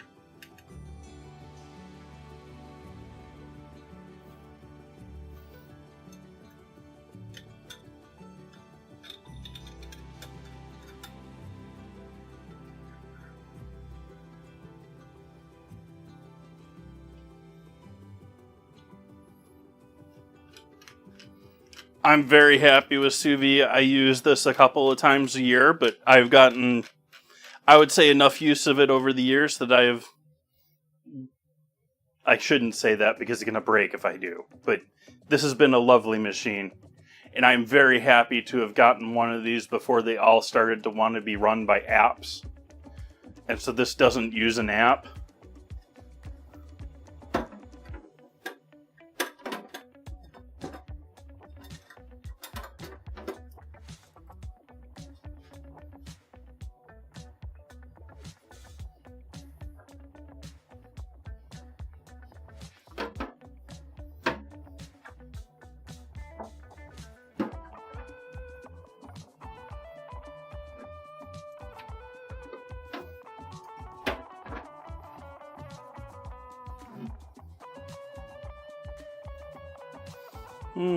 I guess we'll just put you down here for now.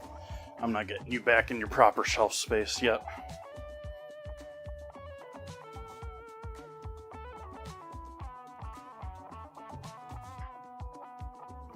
Yeah, I don't like how much...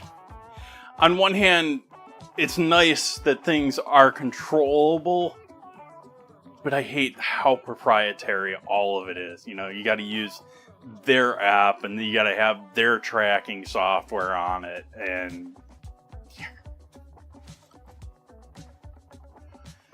why can't everything just be open source?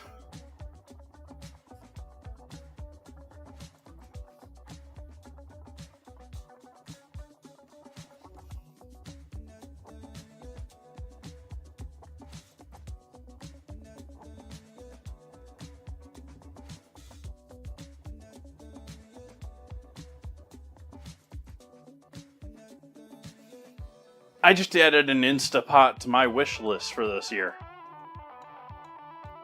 Which isn't public, I don't think. I don't know. It might be, I don't think it is. But they have an 11-in-1 6-quart. There's a bigger one that sounds like it's too expensive. But they have an 11-in-1 6-quart. It's both a air fryer and a pressure cooker. And a normal Instapot. I don't know what the other, 9 uses that I didn't list are, but...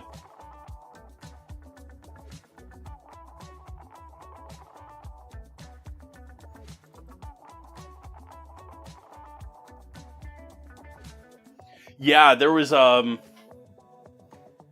a Ninja product this year that's doing gangbusters at Amazon. You know, you used to hear all the time about Instapot, selling umpteen million units on Black Friday. There's been a Ninja product that's sold a gazillion units this year already, and it's not even Black Friday yet. Although a lot of that is, when did they start counting? Yeah.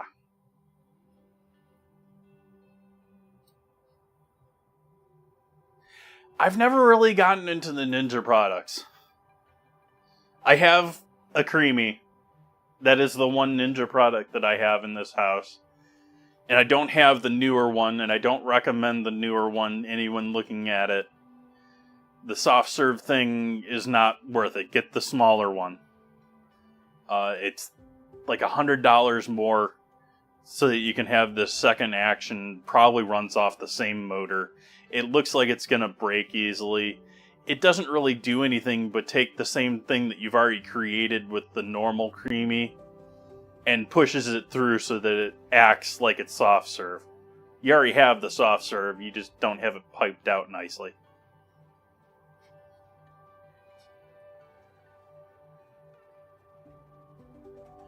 But I never really got into most of the Ninja stuff because I was working for one guy for a couple of months that was working on starting up a new restaurant and didn't really work out.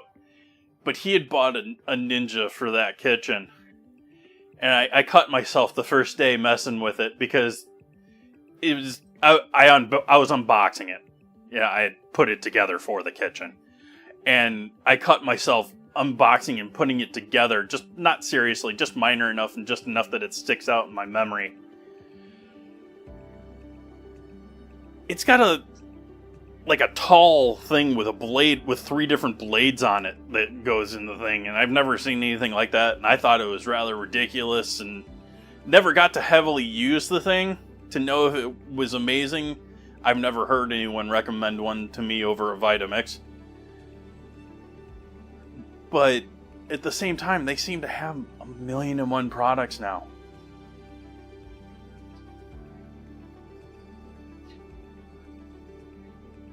Uh-oh.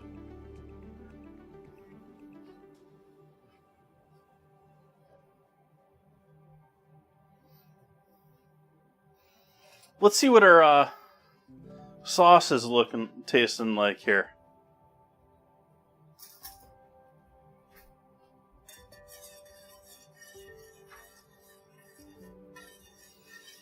This is our Amaretto citrus and duck Demi. I might have to pull the fat off of this.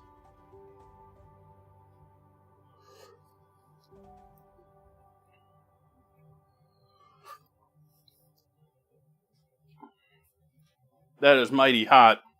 It is mighty delicious. I'm worried I just burnt my entire mouth.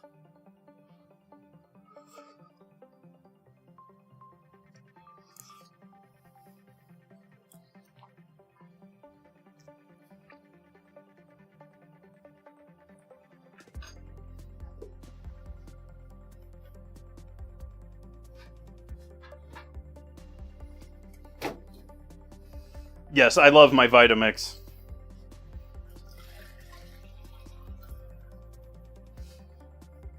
And I've put my Vitamix through the works, through the ringer.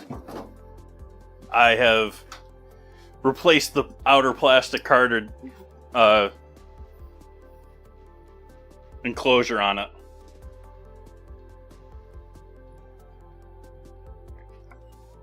Because it fell off of the counter in my mobile kitchen and cracked.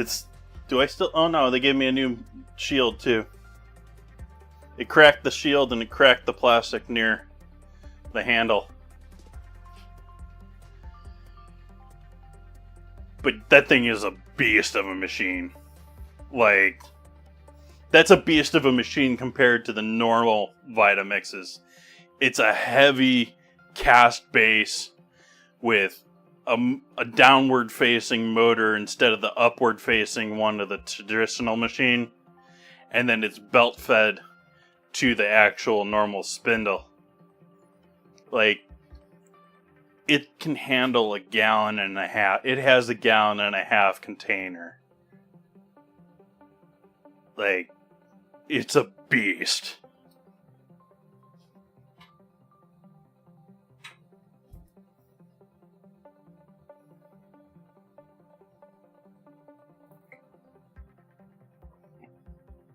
In fact, its biggest problem is that it's too large for a fair number of super small projects.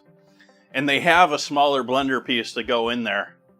But it costs a fortune, and I don't know if it's really worth it to get it for that over just a small little cheapo one that I can throw away if it breaks.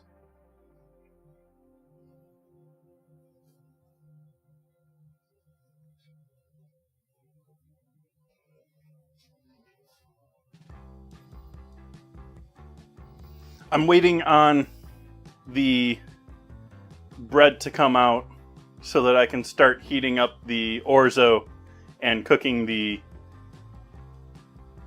custards.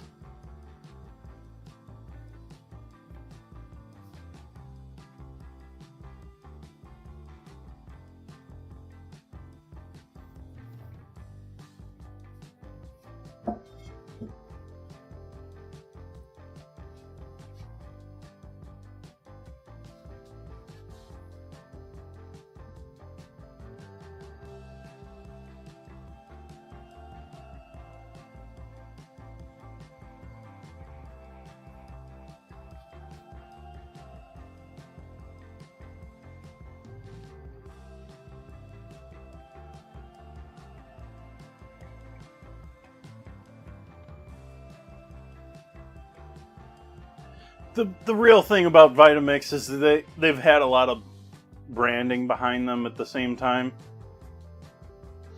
Vitamix, KitchenAid, it's less so their model these days, but when they sort of debuted, I've talked before about NSF certification, which in the US is sort of like a materials and product design certification that is essentially, it's most of the legal work is muddy and gray, but it's sort of the set standard of, okay, this is professional grade equipment. It's stuff that's designed to handle for years. It's designed to be food safe. It's designed to, like, everything, and they certify just about everything. From the tables the stainless steel tables that you typically work on, to the wood ones, to all across the way. And to get that certification, it took 5 years. Like, there's ways that you can probably speed it up, especially now. But back then, it took 5 years to get that certification. And if you're starting a new product, or you're building a product, and you want it to be certified as, to take 5 years, it costs. And so that's why anything with NSF on it is, at least traditionally, like plastic spoons are like $50. Now they're probably $100. And so what Vitamix and what KitchenAid and them were doing was they would create these products that are just barely up to the level of NSF and to be professional grade and become the diehard. And then they marketed them like mad to the home market in addition. And so people bought into it because it was commercial grade, heavy duty products, which they were, and then they mass marketed them. Versus the vast majority of stuff like Volrath and stuff like that, the average person's probably never even heard of.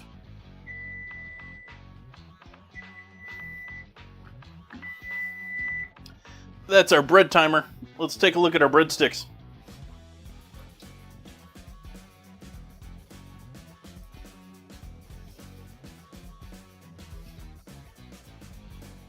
I'm going to give those another couple minutes.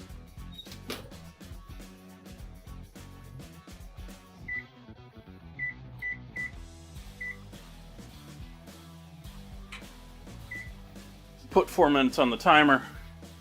We're going to grab a glass bowl, and we're going to melt some butter.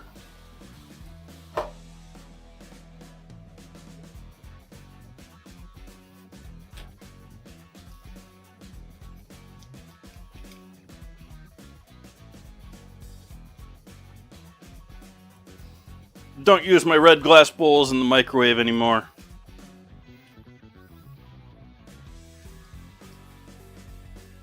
That was the one that cracked the other day when I was reheating my chicken. They're old. They're hand-me-downs. I can see them being less likely to be microwave safe even though they're glass. 30 seconds.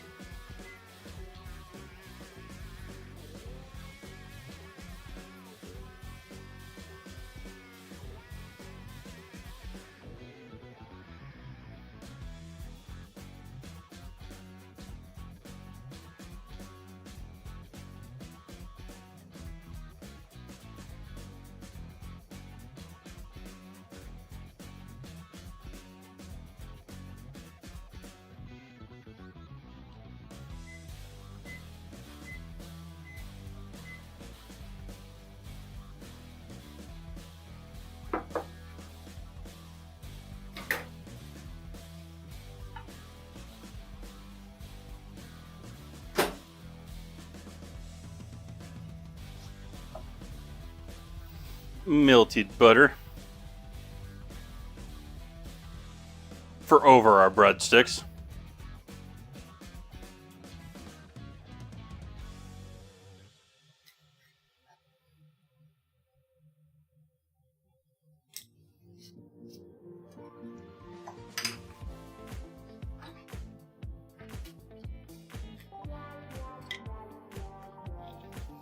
MSG, onion powder, and black pepper.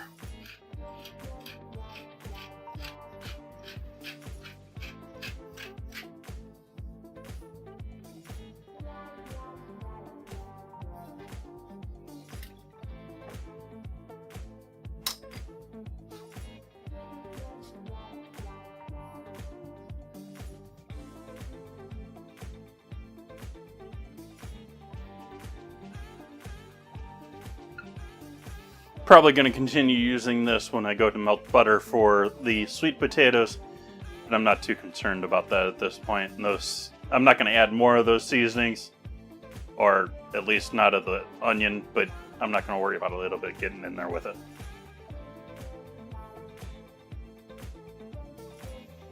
I should be checking how our potatoes are doing. Are they bubbling over there? Yeah, they're bubbling. They're potatoing. Nope, they're not ready yet.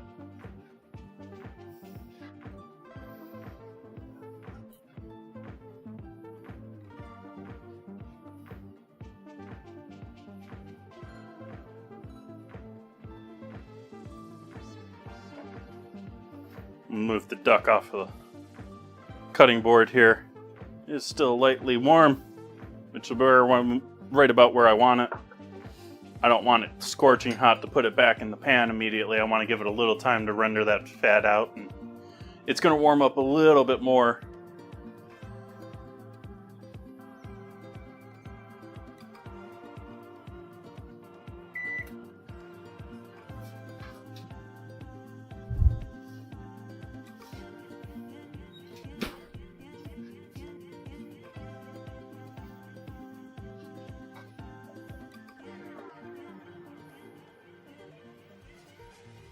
So we have breadsticks.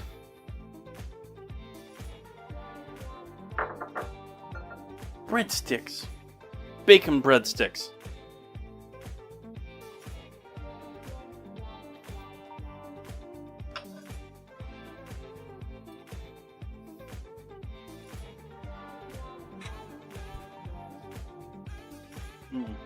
Guess depending on the scene, we've got this angled wrong.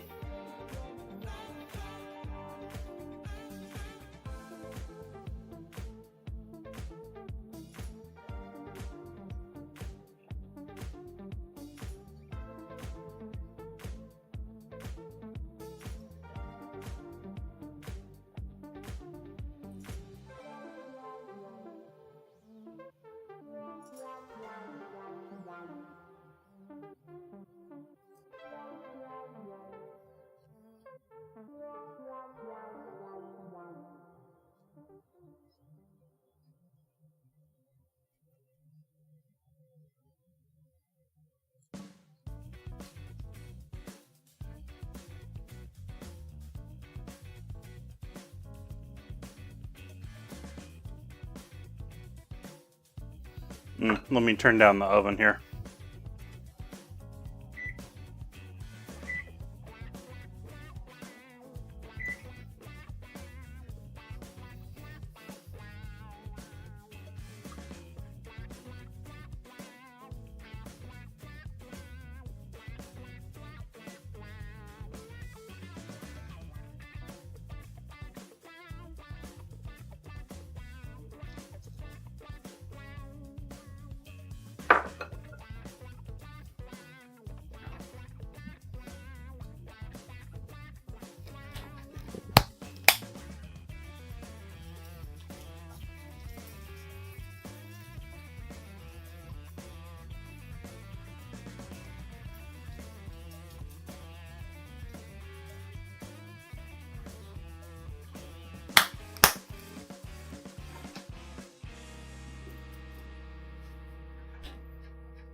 You want a breadstick?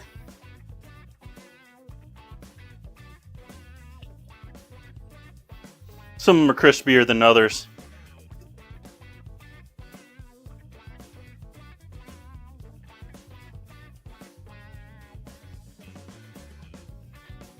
All right, let's go ahead and add our orzo and custards in there. I'm not going to unwrap the orzo because I have it nicely done up in the container. There is a photo of this already up in the Discord.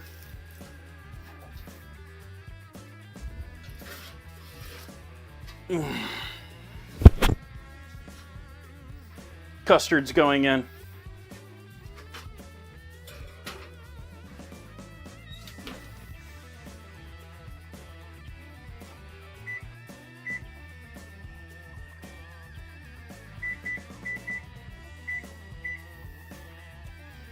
We'll take a look at those in 20 minutes.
Like, bottoms on these are gorgeous.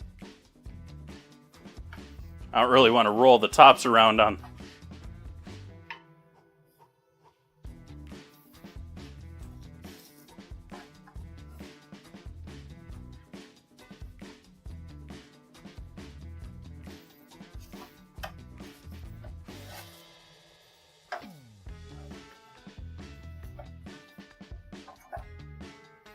Crazy bread.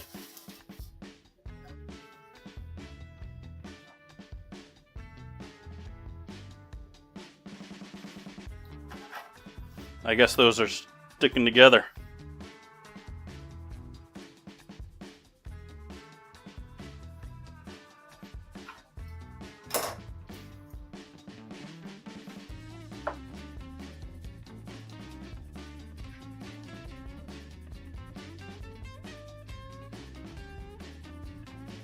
Drizzling all the oil from the butter and everything back over the top of them.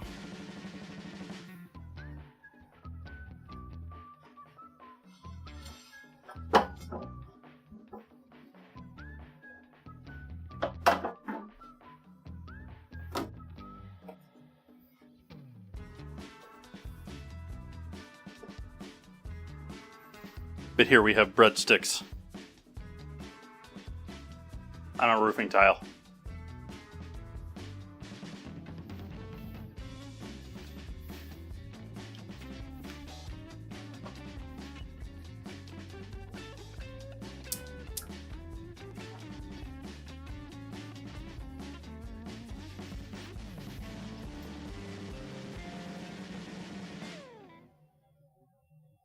Still not there. Getting close. You're mostly there.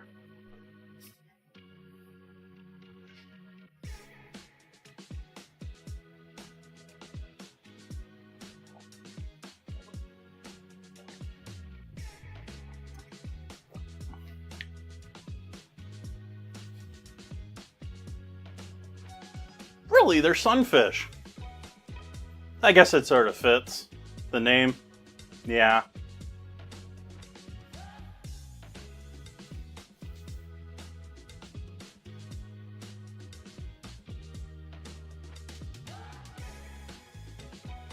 It's surprising that they're prized as game fish, like, and they're sunfish, because sunfish are like notoriously like the dumbest fish ever. Like, they're mostly just skin and bone. There's next to no meat on them, and like animals just take hunks out of them and then realize they taste disgusting and leave them. Like, their defense is they taste disgusting. You can look up sunfish. I don't know. Probably not the best idea at dinner time here, but you can see photos of them just like hacked up by other animals from the sea, just because.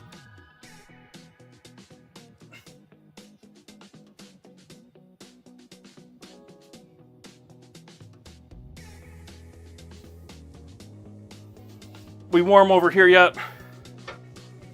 We smoking yet? We're going to be searing duck here next.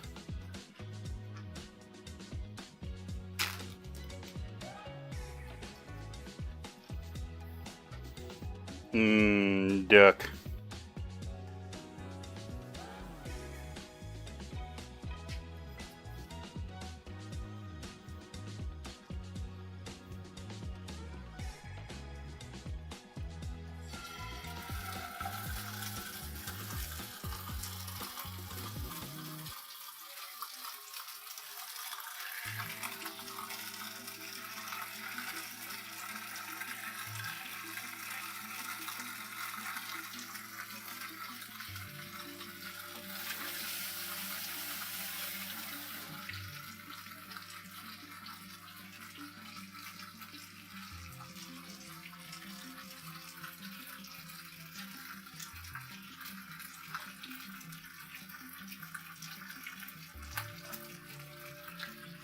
I think I'm a bit nutty if I don't save this liquid. Or at least this oil.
I do not want to overdo this.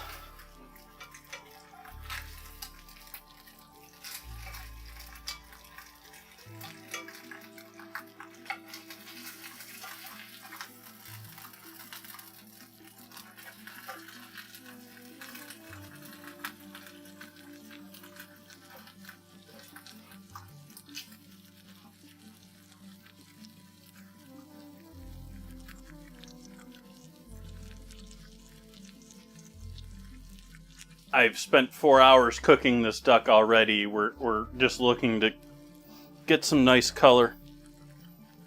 This oil here, like, combination of the hazelnut and duck fat, like, this has to be elixir of the gods like stuff.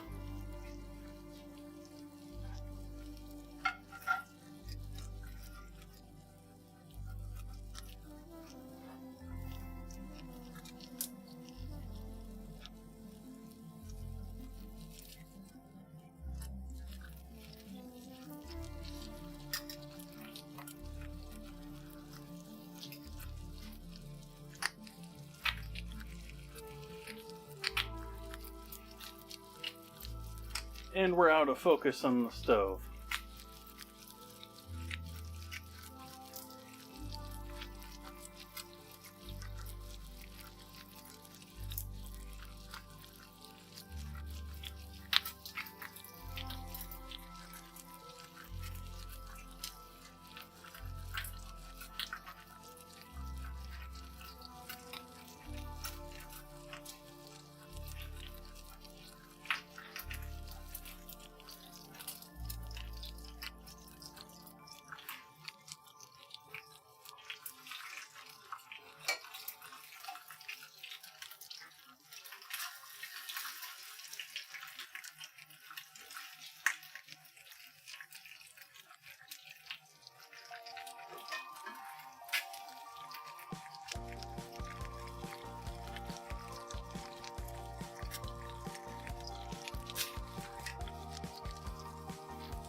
Yeah, I'm not going to save much out of that bag.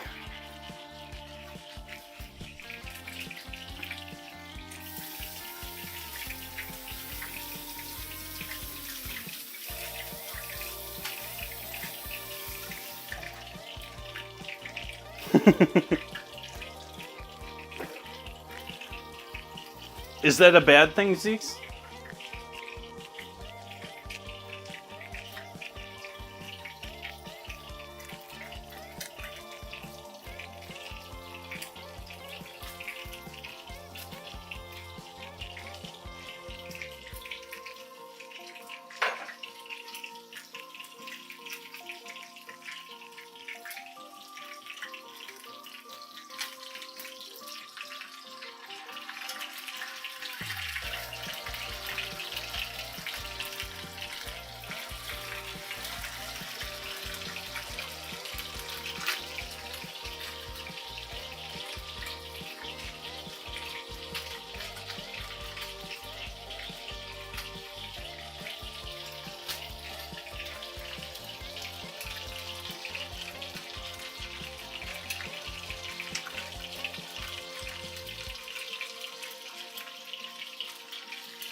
double check we're here with these.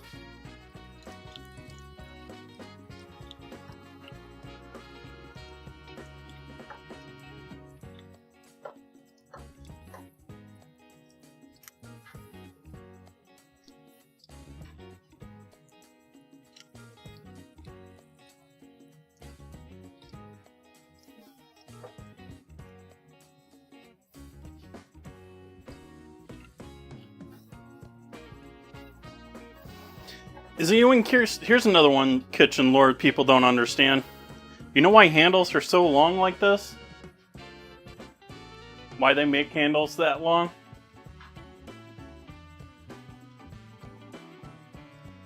Like, you could easily just make a small handle like this one and just clinch up on it.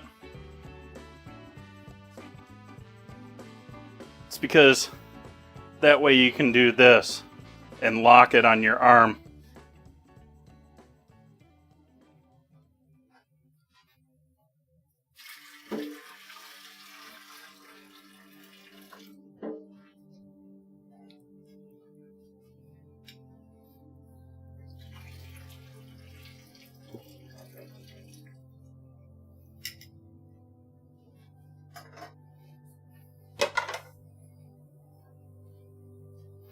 So we need to melt a bunch more butter here for putting with our mashed potatoes. Mashed potatoes.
Now that these gotten a couple of minutes to cool down from where it was, I'm going to put the legs in here.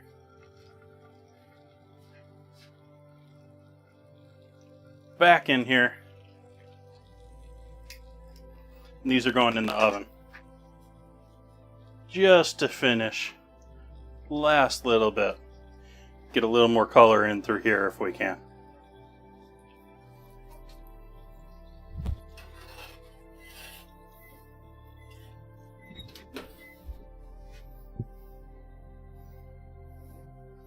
Got another 2 minutes on the timer there.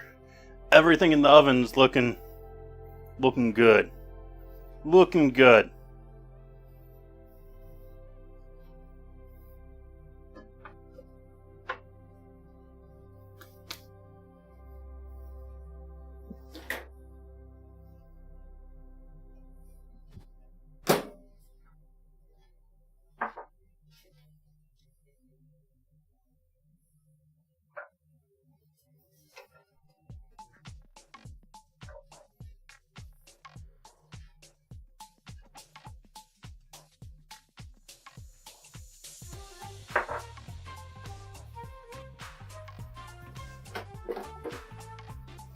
Butter, honey,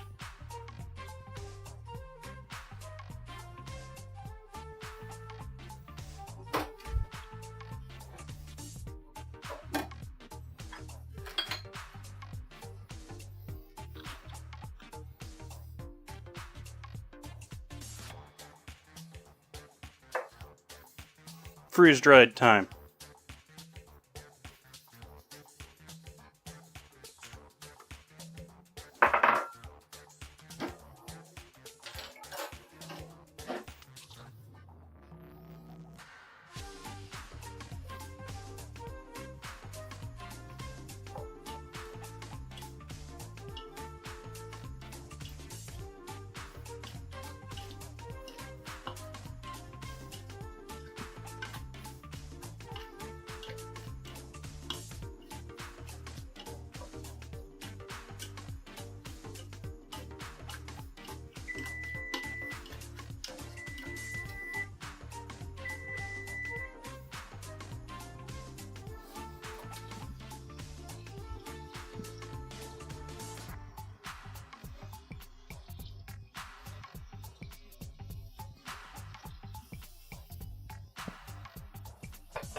Salt.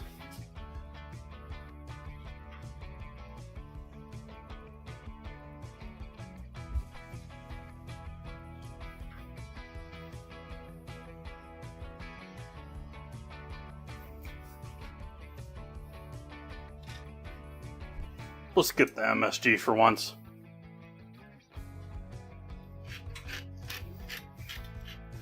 We'll go light on the pepper in this, but we'll definitely put some in there.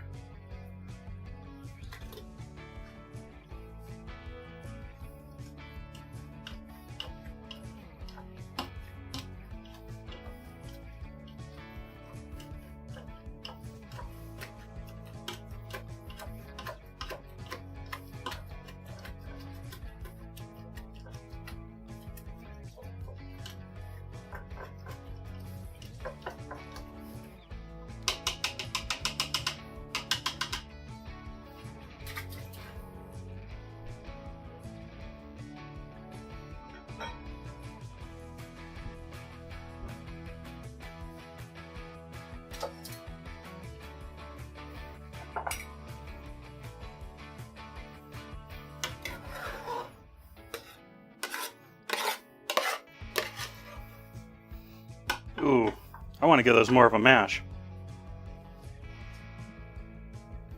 I thought I was done.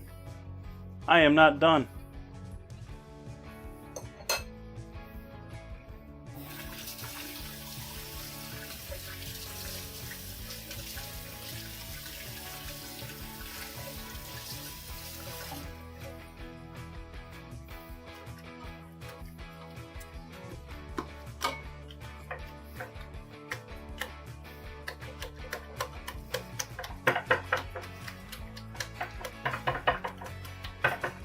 Have I gotten purple sweet potato on the ceiling yet?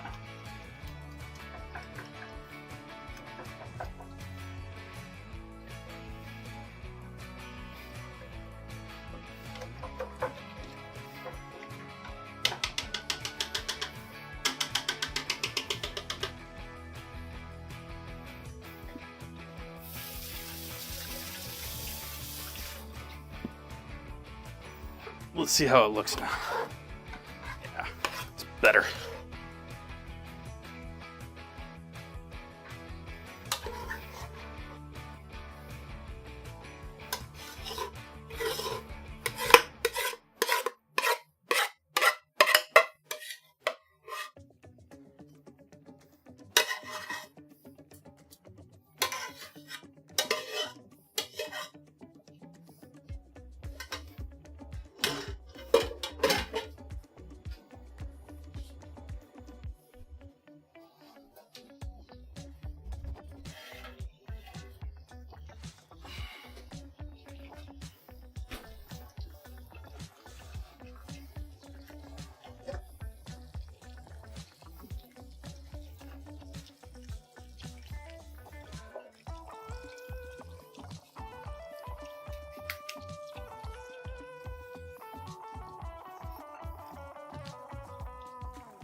Bit extra thyme over the top.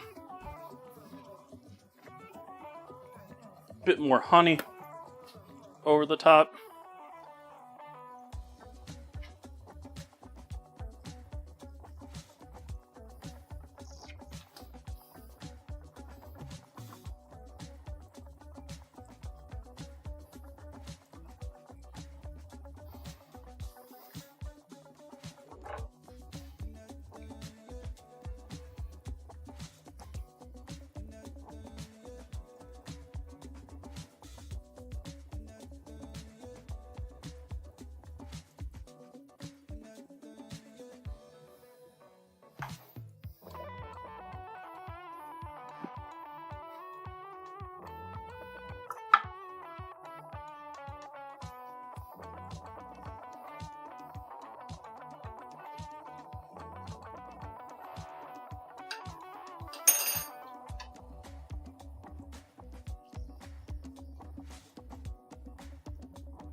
This isn't quite there. And I don't know that these are either, so these are going to go back in there for a moment too.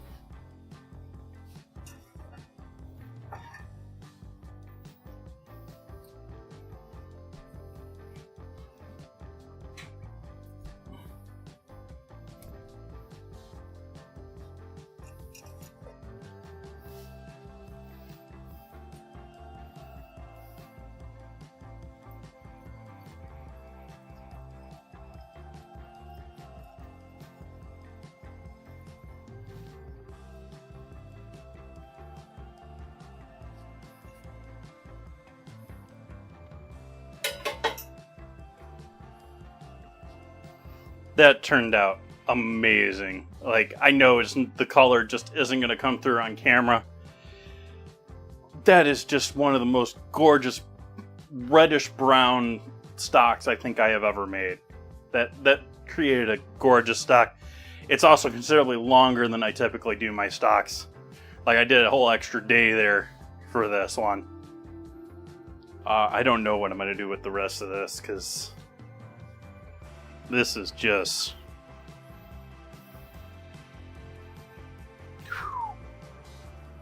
beautiful.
We're letting this meat sit too long.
Darn it. Hush.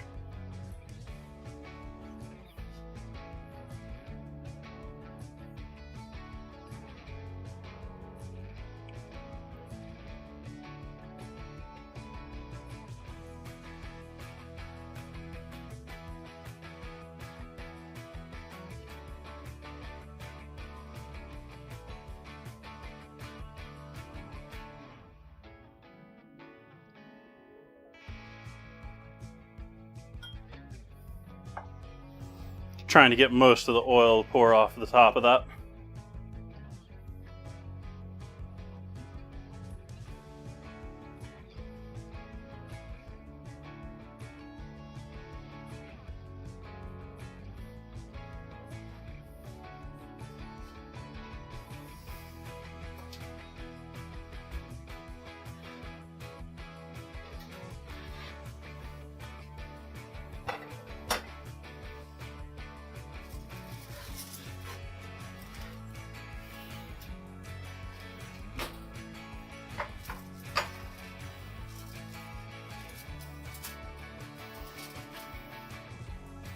I already took a photo of this. Have a photo of that in the Discord already. That is our Orzo dish for tonight.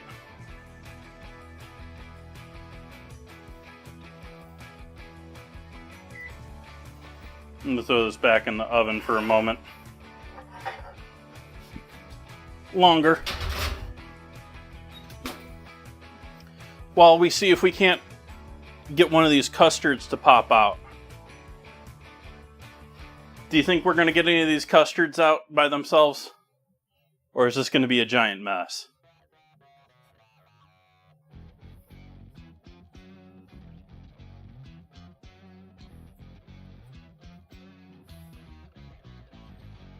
Using the wrong tool for this. Maybe a knife. A knife is pretty thick.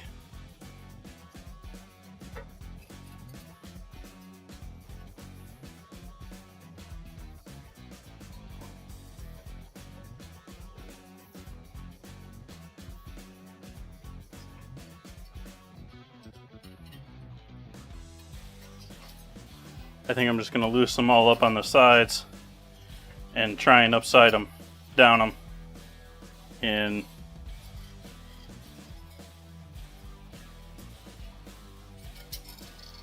onto a plate or something.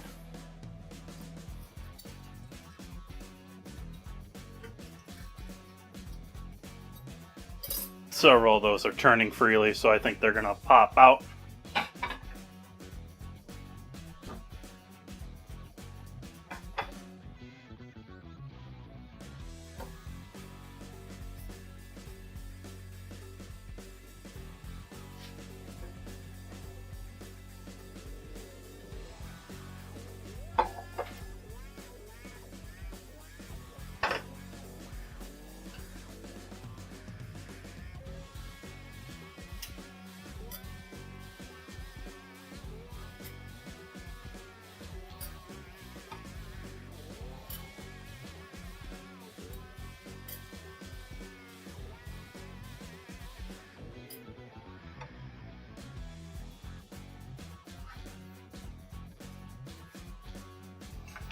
Those turned out nice.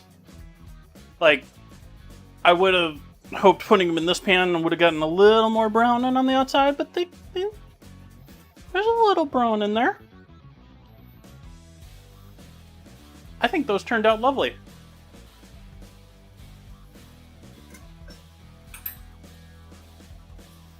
Chat's still like, what are those again?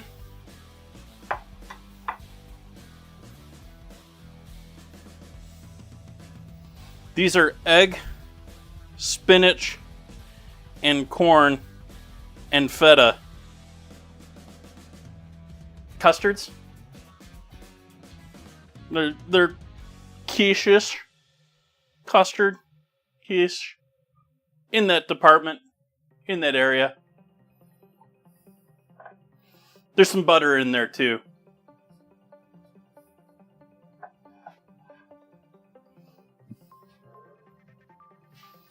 So let's see, let's try and put a plate together here. Actually, let's get a photo of these before we move on with that. Get photos of everything. Even if we knock the cheese out of them.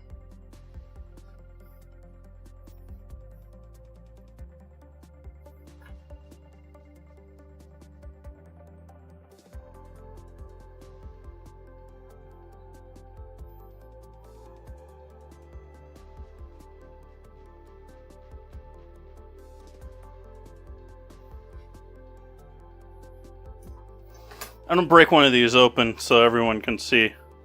Yeah, they're just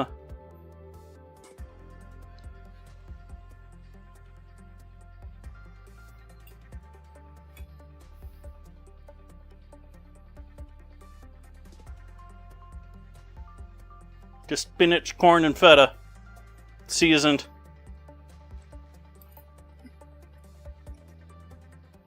Tasting lovely, especially from that pan. I can even taste that cornbread that I used that tin for.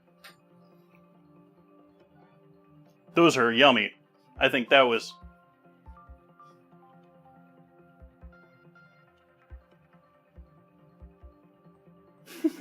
I appreciate that, Chicken Song. I sort of think on one hand those are a little ugly. The idea is they're individual, so you can put one of them on your plate. You know, you got 101 things typically on Thanksgiving. And so I wanted something that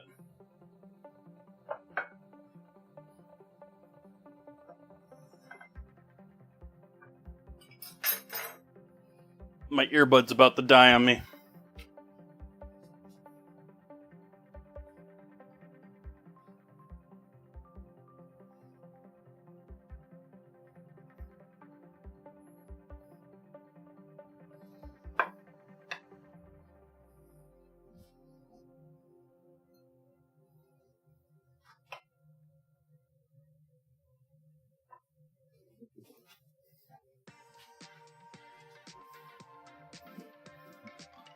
And get rid of my earbud here.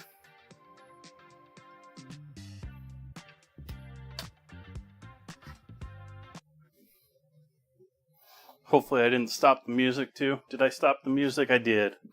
Boo. I didn't want to stop the music. Let's keep the music going.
Thank you, Chicken Song. So thank you for joining in with me, everyone, for my Thanksgiving. I hope you all had an amazing Thanksgiving this year.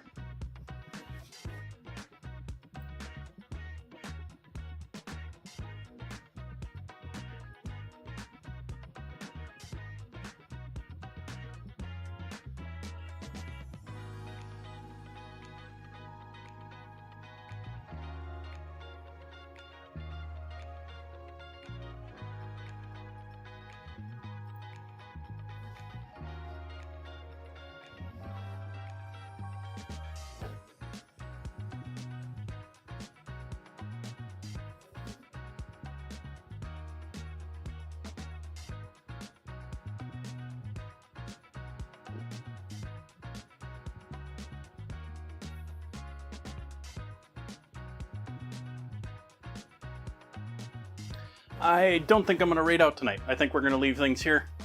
I will be back here on Sunday. So it's going to be a couple of days, but I'll be back here on Sunday. We're going to be doing fresh pasta. We're going to be doing mushrooms. We're going to be doing pork. Going to be doing mimolette cheese. I hope you come to join me. Got many more new things coming up on the menu up ahead of us. Well into the next year. I hope you had an amazing Thanksgiving. I greatly appreciate you spending your time with me with your holiday. And I hope to see you back once again. Good night.